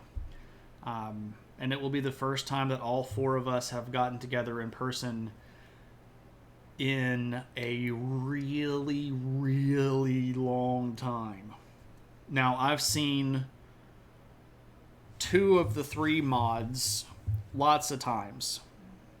So the mods, by the way, are my wife and KP and Mac in a lab coat. And like I saw Mac like a couple of weeks ago, and I saw, man, it's actually been a while since I've seen KP in person. It's been like middle of May, so it's been almost a month since I've seen KP in person. He lives like an hour south of me, by the way. New Orleans in summer sounds like bad choices. Risu. We will be mostly indoors. The only place that we will be outdoors is eating at the best Lebanese restaurant I've ever had in my life. And it will be worth it. I guess it only has been a month. It's just been a long month, KP, because it was right around this time when I had to go down to that. No, it wasn't at the... It's been like 6 weeks. It's been like 6 weeks. Haven't been yay. We will not go near the French Quarter. The French Quarter is like touristy hell, and we don't ever usually go there when we're going down to hang out. We'll go to the International Food Market, and we'll go to the comic book store, and we'll go to some of the hobby shops down there that sell things like Gundam models. Morning Call is outside the quarter and delightful. I don't know if I've been to Morning Call, but depending on when we get down there, that's an interesting idea. Or maybe even a light afternoon snack. I don't know how long we're going to stay or what all we're going to do. I know we'll be going to at least the comic shop, because that is now the only comic shop close to me that I'll pay money to. City Park and Metairie? Okay. Cafe Du Monde is a tourist trap. I'll just say it like it is. It's a tourist trap. All right. Anybody have? Oh, well, and see, KP's in New Orleans like all the time for work, so he knows all the little ins and the outs. All right. So, anybody have any questions or have any points that they would like to redeem or anything like that? Otherwise, it's about time for us to do ourselves a raid. Your aunt and your uncle live in Metairie. Oh, cool. I didn't know that. Morning call is cash only. I can handle that. I can. All right. So for those of you that might be new in, if you have hit follow, there are things that you can afford right now in chat. The standard question book. It's actually been a little while since we've done the standard question book. I love the standard question book. All right, ladies and gents, this is the standard question book and home study outlines. I know that we've got a lot of new viewers in the room, but here's how this works. Way back in the early 1900s, this, by the way, is an antique book. It was published in 1914, so it's 106 years old. No, 108 years old. Math is not my strong suit. No, 106. 1914, 14 to 22, 6, yeah, I said it right, 106 years old. Back in the 1914 era, you could write to a college and say, I want to take a history class, and they would send you this big box full of all these things, and this was one of the books you got. And this is your study guide. And by the end of each lesson, you were supposed to know the answers to all the questions in this book. Here's the kicker. This is all that I have. It's just a book full of questions. And I don't have the book to which it refers. I don't have any of the other materials for the class. I just have a book full of questions. So what we do is we pick a page. And, you know, I'm feeling like we should get something kind of early. Let's get something from the front of the book. So maybe just a few pages in. Maybe... Okay, so this is pretty early. And then I'll just like kind of run my finger down the page to, that one looks good. And I can't read any of this, so I don't really know what it is. And then I'll see if I can answer the question. And if I can, I can. And if I can't, we look it up. Okay, this is great. Who were Janus, Juno, Jupiter, Mars, and Minerva? And these are, of course, the Capitoline gods of ancient Rome.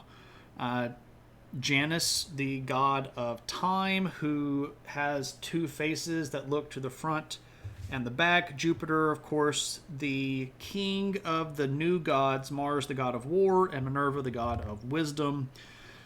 These are all gods who were part of a big pantheon of Rome, but they're sort of like the original, well, not the original Roman gods. Those were the Titans who all got killed.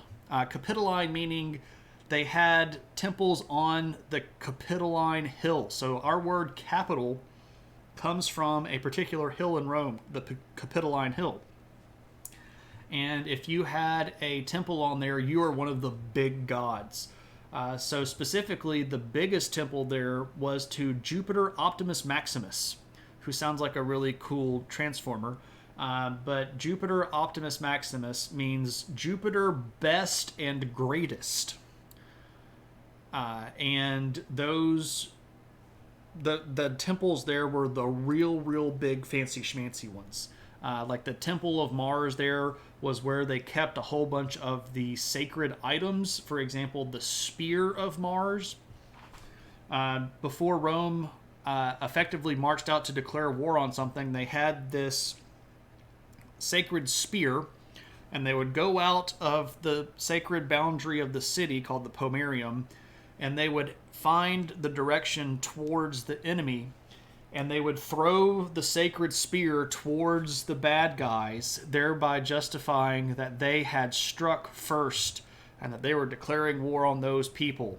And this was a symbolic ritual that had to happen before they went to war, and they kept a lot of these stuff in these big temples that were up on the Capitoline Hill. So this is like the big core of the gods. Now, of course, they adopted others, the Magna Mater and the Kibble and Isis and all of these other gods that got sort of wrapped up in the larger Roman pantheon. But a lot of those were syncretic, meaning that they started off in some other religion and then got moved into the Roman religion itself. I think you mean that these are all characters in Riordan's books. Wouldn't know. I have not read Jupiter Ascending or any of those things. I didn't watch that movie either because I heard that it was basically all flash and no substance. So I don't know. They might be the best books ever, but I never got around to reading them. So I don't know. All right. Who else is around? Let's see. Rick Riordan. I don't actually know who Rick Riordan is. Oh, Percy Jackson. Oh, so no, I've never read any of the Percy Jackson books either. Sufficiently enough that I did not even know who wrote them. And I thought the Percy Jackson books were Greek gods. Because isn't one of them like Poseidon? Is it? I thought. Okay, maybe so. The adventure hat has been summoned. Dun dun dun dun dun dun dun dun. All right. Something about Rome. Do you mean Rome the city or Rome the empire? Because I've done a lot of things in both. In short, how was my trip? Excellent. Rome the employee. Rome the empire. Oh, wow. I've been to a lot of places in Rome the empire.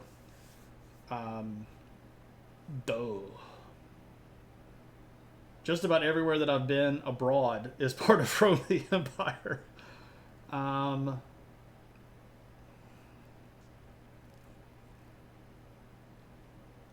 He has another series doing the Roman gods. Oh, I didn't know that. I did not know that.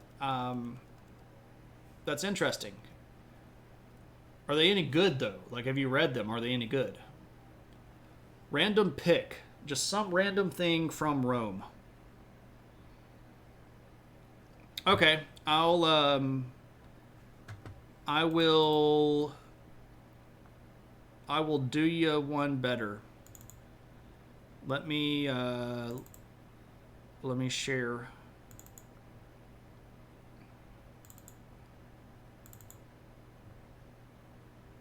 Nope.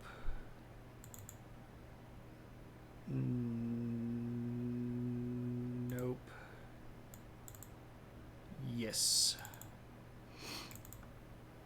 All right. So you're going to get a peek behind the scenes of stuff. These are not photos that I have shared with the wider world. Now, if you donated to the level that was... So I took some donations to help cover the cost of me going to Turkey, for those of you that are new. I just got back from Turkey, for those of you that don't know. And I have shared photos with certain people who donated a certain amount of money to sort of qualify for that. I kind of did like a Kickstarter tier thing, but it was all just straight donation. I have not read Stephen Fry's book on mythology.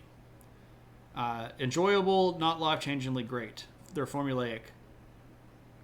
That's cool. Random picked. I've not been enough to places in England to show random picks. All right, so you're about to see photos that not many other people have seen. All right, so this is Roman Empire and Adventure Hat. So I took all of these photos when I was in Turkey, and specifically, this is outside of an ancient city that's called Antiochene Pisidia. Which is in the southwestern portion of Turkey, but it was a very important provincial capital. It had a lot of crossroads, and it had a really cool series of temples and such. But these particular photos are dealing with this little structure right here, because this is north of the city, and you kind of have to know where you're going to see it, and they've even blocked off the road so that you can't drive to it anymore. But this is the Roman aqueduct that would have moved water all the way from over these hills across this valley and into Antiochian Pisidia. So these are aqueducts that were built in the 100s of the Common Era and repaired various times throughout the centuries. But these are just really great examples of Roman aqueducts. The amount of hydrology and math that's involved in building these things is so remarkable. So water won't flow uphill, right? Water only flows downhill. And to keep that downhill slope, some of these aqueducts run for miles, and they will go down slope like 1 or 2 degrees. And they drop just minutely over the course of that entire stretch of distance. And it's so impressive. That doesn't look very good at moving water. There's a lot of gaps. Yeah. Modern day, you would not have a very good chance of moving water down these. But let's remember that these are 2,000 years old, so they've been through a little bit. Water will flow uphill so long as it reaches an equilibrium with the source location. It's not going to flow uphill up that mountain. There's a hole through this mountain pass over here where this aqueduct would have run through, because they drilled a hole in the mountain.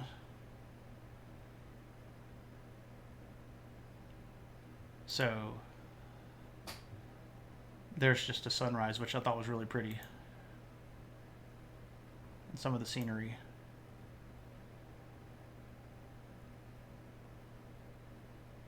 It will if it comes from an equally high mountain, though. Well, it didn't. It came out.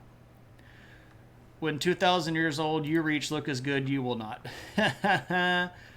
Very good quote there. Where am I going? There we go. So there's the adventure hat, and a little bit of Rome Empire and a little bit of my Turkey trip. Have ever watched a show called Time Team? I am aware of it, and I've seen clips of it, but I have never seen a full episode of the Time Team. So, I don't know a lot about it. Usually, I don't spend a lot of my time consuming history stuff that is about stuff that I'm not specifically looking for. Like if I'm going to go do research, I'll go dig up primary sources, and I don't necessarily go watch other people talk about history, unless it's just like really, really good. They do a lot about Roman digs. I might have to pick a few and look at a few places here and there. So we should stop listening to you talk about history. You're welcome to. The difference here, the functional difference here is, I know a crap ton of stuff about history, and I feel like I know enough about enough to know where to go to find it from the source directly. And I'm not saying that you all don't. You all might have masters in history or PhDs in history, and you might be the world's best historical researcher. I'm not sure. I'm not trying to be like a pompous jerkwad here. Totally go read the primary sources. I talk about primary sources a lot on stream, and I even mentioned primary source for all of the stuff, or most of the stuff that we talked about tonight. I was Gregory of Tours. Don't mind me, I'll use Wikipedia as my primary source. Wikipedia is not so bad, actually. If you go to Wikipedia and look at the stuff that they cited, they pretty frequently cite primary source stuff, and you can go to that and then read it there. So, You got yourself a big pile of course literature in ancient Greek and Rome for next semester? Oh, yeah, nice, nice. But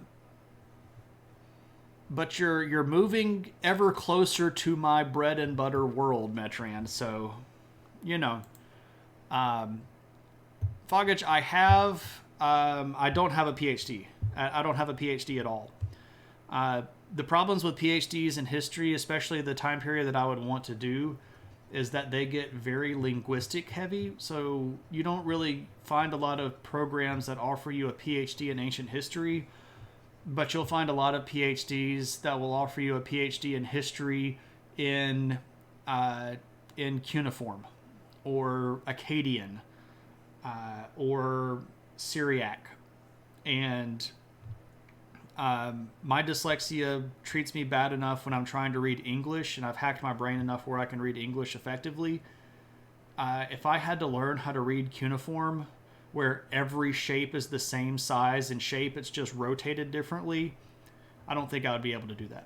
Like, there might be a way where I could force myself how to figure out how to do that, but I don't think it would be worth it. Also, PhDs in history take at least 6 years, and the lowest level price tag starts at about $80,000, and there's no jobs. If I went and got a PhD in history, it would guarantee me nothing. I would have just another PhD and a giant stack of other people that were trying to apply for an ever decreasing number of PhD level history jobs. The liberal arts are being strangled out of colleges because everybody is more interested in science and technology and engineering and mathematics and computers. And until everybody realizes that you have to have an ability to read and interpret stuff and understand what happened in the past to make the future work, and it's always been a pendulum. It's just swinging really heavy right now into the tech side. Until that pendulum swings back, there aren't going to be any jobs. Like even the college that I work at, when I moved over to teaching sociology, they went down to having 2 history professors, and they didn't rehire my position. So even at entry-level community colleges, there's no demand for history anymore. So there's not necessarily any real incentive for me to go spend 6 years of my life or more, because I'd be teaching the whole time. You know, I couldn't afford to take off that long and take that much money out in loans to get a PhD. So I would have to be taking like 1 or 2 classes at a time. So it would almost certainly take me longer than 6 years and probably cost me more than $80,000, $100,000 or something like that. And I would never recoup that money. Even if they gave me like a $5,000 a year raise, it would take me 20 years of teaching to pay myself back for that PhD. And it's financially not worth it to me. And I get to teach what I want to teach more or less on my stream now. And to me, that scratches the itch. If I were just teaching... Are you not entertained? Aristotle, did you successfully have a short stream? What's up, man? Good to see you. Hey, everybody from Eris's stream. Everybody from my stream. If you don't know who Aristotle is, dude, you got to go follow this guy. He does have the PhD. We're actually just talking about why I don't have a PhD. He does have the PhD. He's a wicked smart guy.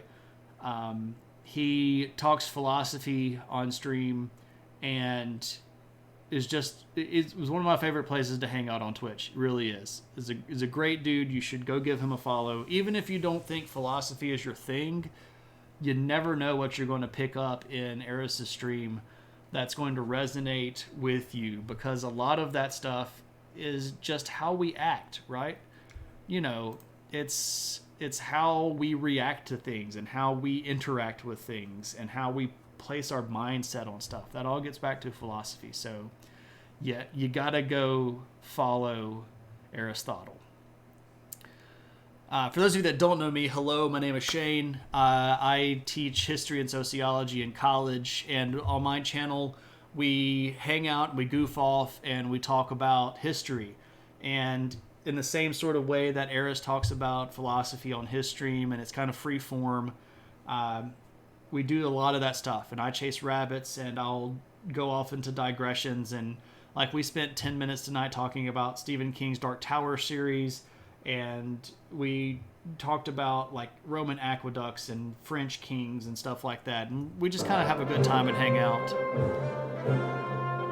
Dun dun dun dun dun dun dun dun. Zobeast, thank you so much for that follow, and welcome to the adventure. Hope you're having a good one. Dun dun dun. Let me check it out. Is he a thought? He's a thoughty for thought. Yeah. See what he did there? Yeah. So when you give him a follow, it pops it up and it says like Lucky Peters is a thoughty for thought. So there you go. There you go. Have I ever read Holy Blood, Holy Grail? I started trying to read Holy Blood, Holy Grail, and the giant leaps in supposition that they made to try to put their points together annoyed me so bad that I got maybe a third to halfway through with it before I put it down. I'm not immediately against the concept, but the way that they were trying to explain the concept involved me having to suspend a lot of belief in basic historical fact. And it kind of left the world of history and sort of entered the world of fiction a little bit there. And that's not automatically a horrible thing. I don't even have problems with poking holes in what accepted history is. I do it myself all the time. And I also think it's perfectly okay to say, we used to think this, but now we don't think that anymore. So, yeah, I mean, I don't necessarily hold with all of their theories. I think that it would take a lot more than they expected in Holy Blood, Holy Grail to make something like that happen and keep it under wraps. Especially the side of some weird church group keeping it alive. I don't think that would have been able to be kept under wraps during history. Too many people know too much stuff, and too many people would have used that against somebody for personal or political gain. It's an interesting book, though. I can tell sometimes when an argument that's being presented isn't going to pan out for me, and because I have so many other things to read, I'll put stuff down. We did neuropsychology today, kind of. Oh, that's cool. Also, hey, Valpo, good to see you. For those of you that don't know Valpo, Valpo is another streamer that also does some academic kind of stuff with philosophy. So give Valpo a stream. Or go give Valpo a follow for a stream. For what it's worth, Moose redeemed What's in the News. Okay. Moose, did you have anything specific about the news, or do you just want to know what's in the news? Summon the opinion hat. Okay. So let me see what Moose says. What am I paying attention to these days? I'm paying attention to a lot of stuff. That's the hard thing.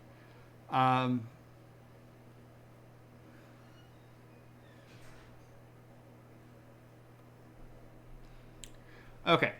I know that everybody's probably tired of hearing about Russia and Ukraine, but something really interesting did happen yesterday, and it broke news last night, and then very, very early this morning it sort of rebroke. So here's the thing. Putin's birthday was either yesterday or the day before, and apparently there was a phone call between Xi Jinping and Putin. So Xi Jinping is the premier of China, the guy that's in charge of communist China.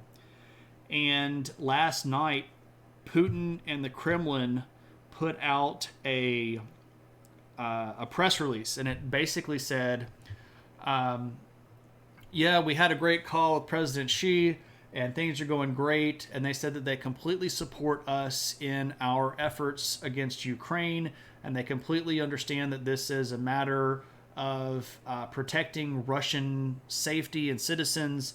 And President Xi offered that he was completely behind us and had complete faith and confidence in our efforts, and we are great friends, and everything is going great. And that was the first breaking kind of news, and everybody was just like, okay, well, we kind of expected this nonsense, blah, blah, blah. And then it was nothing. It didn't really get a lot of traction until about 6 hours later, when China published its own report and said, that is not what we said on the phone call. In fact, what we said on the phone call is that you, Russia, and the Ukraine need to sit down and fix what's going on here. And China wants world peace, and China wants an end to the conflict. And this is a really weird situation here, because what we have are two really nasty totalitarian dictatorships and empires that hate everybody, including each other. So let's be perfectly clear here. Xi Jinping and Vladimir Putin do not like each other. If one of the other one fell into a vat of acid, the other one would laugh before they put out some press release about how sad the world was or some crap like that. They don't like each other, they don't care for each other, and they see each other as a legitimate threat. So what the devil is happening here with this messaging? Well, we know that Russia is not doing as well as it would like in Ukraine, right? They expected, and I'm not joking here, this has actually been stuff that's been kind of leaked and released. They really thought that they were going to get into Ukraine, get to Kiev, kick out the government, and install a puppet government in like 3 or 4 days. And it's been verging on 4 months now. They have gone through their mainline trained soldiers. They have called up reserves. They have actually initiated a draft, and now they're pulling up kids, like people that are high school age, to try to get them to go fight. Things are not going well for Russia in this war. And Putin has firmly stepped in it, because strongman Putin can never admit that he screwed this up. So we know that he has to be the one saying everybody's on our side. So when he said President Xi is behind us, that doesn't really surprise me, right? Because there was this phone call back in February where Xi and Putin said that they completely and totally supported each other, and they were all in line and everything was happy between the two of them. And I expected that, right? But what's interesting is not only did Xi Jinping and the Chinese government come out and say that's not what happened, they picked something that was like 180 degrees opposite of that. And I don't know why. So here's the thing. We'll never know what was actually said on the phone call, right? We will never know. Unless some Russian or Chinese attaché that was doing translation leaks the transcript on the internet, we will never know what they talked about. But the fact that they did this polar opposite messaging thing is just really, really fascinating to me. And I worry that what China was actually doing here is trying to make themselves look like they're less horrible than Russia. Because, make no mistake, China is not a powerful country right now. They are a powerful country, but they are not a stable country. China is one big bad event away from collapse. I know that's kind of a hot take, but that's what I really believe is the truth. So they have to be friendly to the West right now. And they rattled a whole bunch of cages last week when they told America to stay out of the Strait of Taiwan. And America said, forget you, we'll float our ships wherever we want to. So then them responding with this idea of, we stand for world peace. I think this might have had more to do with the Taiwan thing than it did the Ukraine thing. But this is just me kind of speculating right now. So let me get back up to this career advice thing, and I'll summon the opinion hat. We've had both hats summoned tonight. So this is the opinion hat, and you can tell that it makes me look very opinionated. I need career advice. You have 2 pending job offers. The first has been offered. The second might be tomorrow, but you have to make a decision by tomorrow night. Option 1, $60K, 2/3 load, Mexican City, as in it's in Mexico. 1-year gig, moving costs covered, cool city. Option 2, $47.5K, 0 teaching, research and grant aid, 2 years, no moving costs covered, conservative admin, but liberal faculty, friends nearby. Dude, that's tough. So which one has... The first has been offered, so you have the option 1 offered, and you need to know about option 2 by tomorrow night. Oh man, that's it's American but with a big Mexican influence. Oh man. Let me catch up with chat and I'll ponder that. Isn't Ukraine full of castles owned by Russian czars? There is a connection between the two countries. Queefer, if you want to know the full rundown of Ukrainian history, you can go back in my VODs. I did a special episode on Ukrainian history that covered everything from when they first got started as a country all the way through modern day. And you can get all of the pertinent information that you need to. I tried to be as straightforward and even as I could. I noted when I was giving my opinion on things, but it's like 3.5 hours long. But you can skip through because it's all in chronological order. If somebody could find the link to that and drop it in the chat, that would be amazing. Thank you. Ukraine needs to be the Switzerland of the East. I don't think that has the possibility of doing that. Presumably, if the cost of energy goes up, that means there's less money to spend on products of China. That's quite true. We're not as bad as Russia. I think the Cleveland tourist sports... Oh, poor Cleveland. Thank goodness the good old US of A has been stable of late. Yeah, really. What's up, Elric? You would be up for a weekly Shane Discusses Current Events stream. I actually thought that was going to be my stream to begin with. My original thought was I'm going to do the news for about an hour a week. And it occurred to me that sometimes there might not be enough news to talk about, and I didn't want to turn into the 24-hour news where I was making news. So that's why I put the what's in the news option in the chat. So if people want to know about something that happened in the news, you can redeem that, and I'll totally give the spiel about it.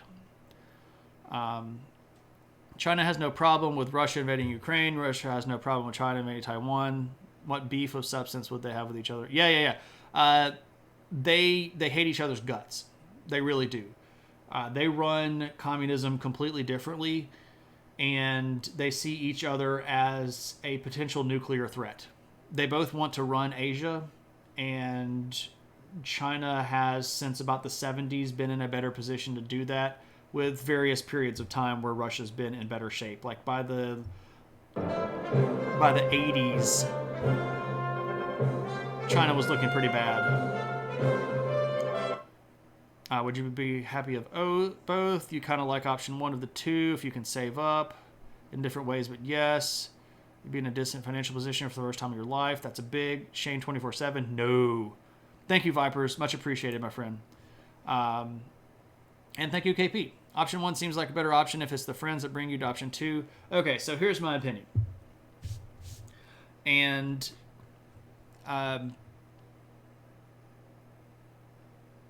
when I give advice, and I try to give life advice, I don't always like saying one way or the other, because I don't want my opinion to be the deciding factor in your decision. I want your decision to be the deciding factor. And what I would say about these particular situations is the following. If the money is what you're after, go for the money. And if it is fellowship that you're after, go for the fellowship. And I think, and this is me interpreting, Eris, and you're welcome to say you don't understand this because you're not me, but I think one of the biggest things that you are struggling with is the financial situation. And I would say about that, $60,000 a year is a nice salary. It's more than I make. It's more than I think you make now, by a fairly substantial margin. And that's a deal, right? That's a big deal. But you also need to look at the fact that that's for 1 year. Is there a possibility that that 1 year turns into 2 years or a full-time job? Or is that just 1 year and then you're done, and then what do you do? So do you make $60,000 in 1 year and then not have anything the next year, and your average salary for those 2 years is $30,000 each year before you can find another job? Or do you go with something that's a little bit more, that's going to cost you, that you're around friends, if you want to be around friends, because I know that where you are right now is fairly isolated from a lot of the people that you care about. And if you want the fellowship, that could offer you something that would compensate for the fact that you're not getting paid as much, because hypothetically speaking, and again, you can tell me that I'm full of crap, it might be that one of the reasons you're thinking so much about money is because you want to spend that money to go back somewhere that you're closer to friends. So if you were near friends already, would that then push the same amount of monetary concern on you? Would it be okay if you were already around a support network? Would you still want the money to move towards a support network, if that makes any sense? So if you're on paper ideologically okay with both of them, I would try to figure out exactly what your motivation for looking for a new job was in the first place. Yeah, and see, that's the thing, right? Like, you have ways of answering multiple sources of what you might list as an inadequacy, perhaps, or an underservice. You know, like, you're not getting paid as much. Teachers don't get paid. I understand that. I very much understand that. So which one is causing you the most itch, right? And I know that from personal experience, and I always try to give personal experience so that you understand that this is anecdotal. I know that sometimes in my life I have wanted to change jobs to get more money, but it's not really the money that I'm after. The money is a means to answer other problems in my life. So if you do want the more money because you're trying to make financial decisions and you want to take that extra money and invest it, and you want to use that as a springboard for other opportunities, and then the financial problem is really the number one problem, maybe solve the financial problem. But if the problem is I'm in the deep south and it's kind of weird down here, even if I'm in a city that's kind of okay, because I'm not around people that I share heritage with or love with or blood with, and the real reason I want the money is so that I can go be around them, maybe that helps. Maybe that helps. And I know that's not either one. But I will quote Tolkien here. Frodo asks the elves, specifically an elf called Gildor, what to do. And he says yes and no, basically. And then Frodo says, it's said never go to the elves and ask for advice because they'll say both yes and no. So that's my opinion. And that's my advice. You do whatever you want to. And, if you ever want to hit me up on Discord and just have a Discord chat where you hash everything out and vent, man, you're welcome to hit me up. You know how to get in touch with me. I'd be happy to spend some time just listening. Here's my advice. Don't listen to Twitch. Vipers, that's great advice. Twitch does not like you browsing a live channel's VODs. I know, it's ridiculous, KP. I don't think there's a bad option. You're just curious what you would say. Oh, that's cool. That's cool. I definitely agree with your life with you on life advice. I'm often wrong, but I can explain my options pretty well. Yeah. New fellowships can be made. Hustle can bring extra money. It's possible. It's possible. If you move for job 1, would you be able to stay in the area past 1 year? That's a fair question to ask too. You could buy a sweet, sweet hot tub and you could start doing philosopher hot tub streams. You never know, man. You might be, you might have to change your name to like Thottleranth or Ammerthottle. I don't know. You never know, man. You never know. Never buy a mobile home in a mobile park. You'll never gain equity. That's a truth. Which one is closer to Fabled Vixen? You're curious if Eris were near friends. Is there a mutual support that can lift each other up? Right. You can't just live my life for me. No, you have the agency in your life. You have the agency, and you get to exercise your agency. And everybody has the power to decide, and that power exists in a circle above your head and below your feet. And you get to decide who you are, and those people get to decide who they are. And they don't get to decide who you are. You don't get to decide who they are. That's how agency works. It's good advice when Tolkien gets quoted. I appreciate that. I like that. I appreciate the devil out of that. So thanks everybody for rating. I got so many good rates tonight. David rated in right off the bat with 42.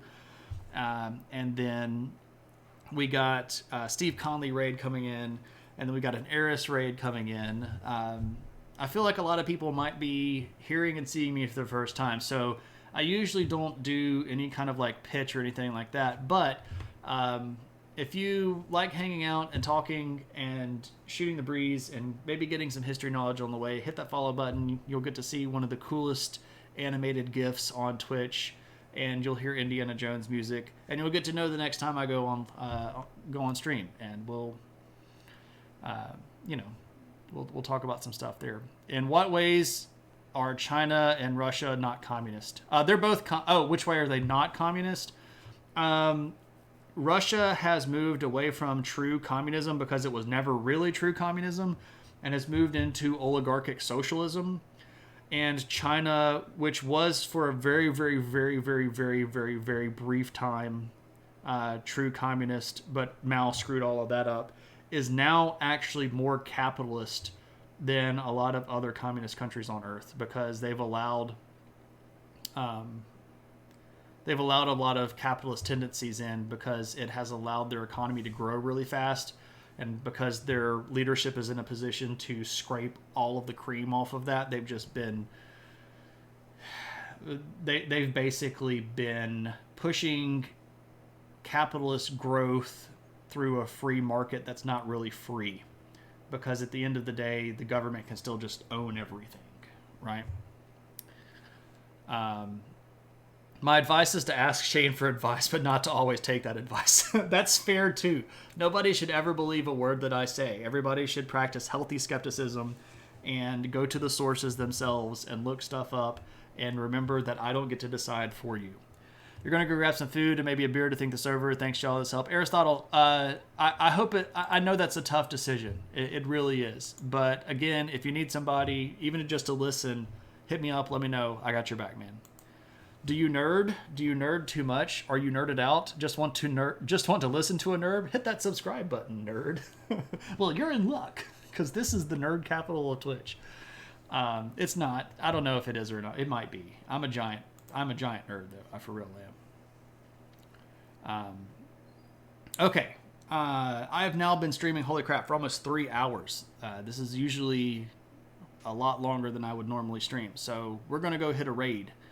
And let's see who we're going to go raid. Who is around?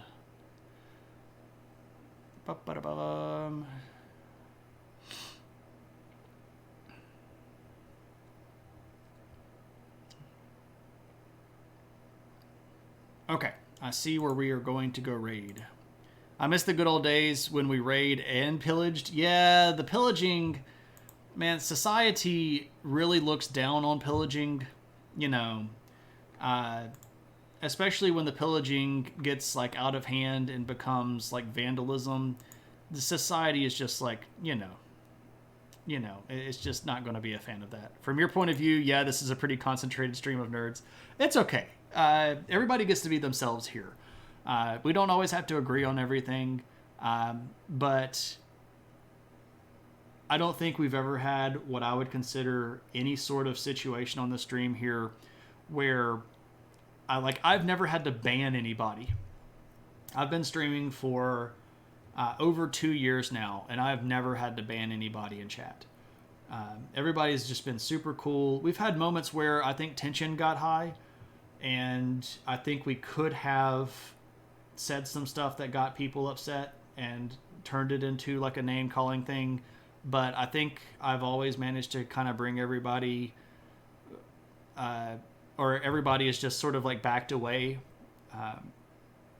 But I really appreciate the community here, man. I wish that I had classes at college that were as interested and as involved as you all are. It would make my job 150% better, 1,000% better, like some big number better. It really would. Not saying that I don't have students that aren't involved, but if I had a whole room full of people that were that way, oh my gosh, man, that would be fantastic in ways that I can't understand. Fantastic here, like in the literal sense of that would be a fantasy of mine. But anyway, we're going to go do a raid real quick. Rome wasn't real. That got me heated. If that TikTok person ever came into chat and started the Rome isn't real thing, that would probably get me heated. That was so dumb. Anyway, we have not rated my friend Cave Geek in a little while. Cave Geek is currently working on a map from Ocarina of Time. If you don't know Cave, he does maps, usually fantasy maps, in ways that you probably have never seen before, with pyrography and real buckskin that's like actual deer leather, and paints it all by hand using individual like stone and bone instruments. It's really fascinating stuff, and he's a good guy. I don't let anybody stay in the guest room, but Cave has an open invitation to stay in the guest room. He's a pretty good dude. So let's go see Cave. Our battle cry when we get there is adventure. So if you yell adventure when we get there, or like don't yell it, like you can type it into the chat with lots of, exclamation marks. And then if you have those lovely hats, throw those adventure hats in the chat as well. I don't know when the next time I'll definitely be streaming. I would like to try to do some model building over the weekend. I don't know if that's going to happen. I've got a lot of stuff going on. But I'll probably try to do something on Tuesday, even if it's not like a formal stream. I might just come on and chat for a while. But anyway, until then, thank you all. It's been a great stream.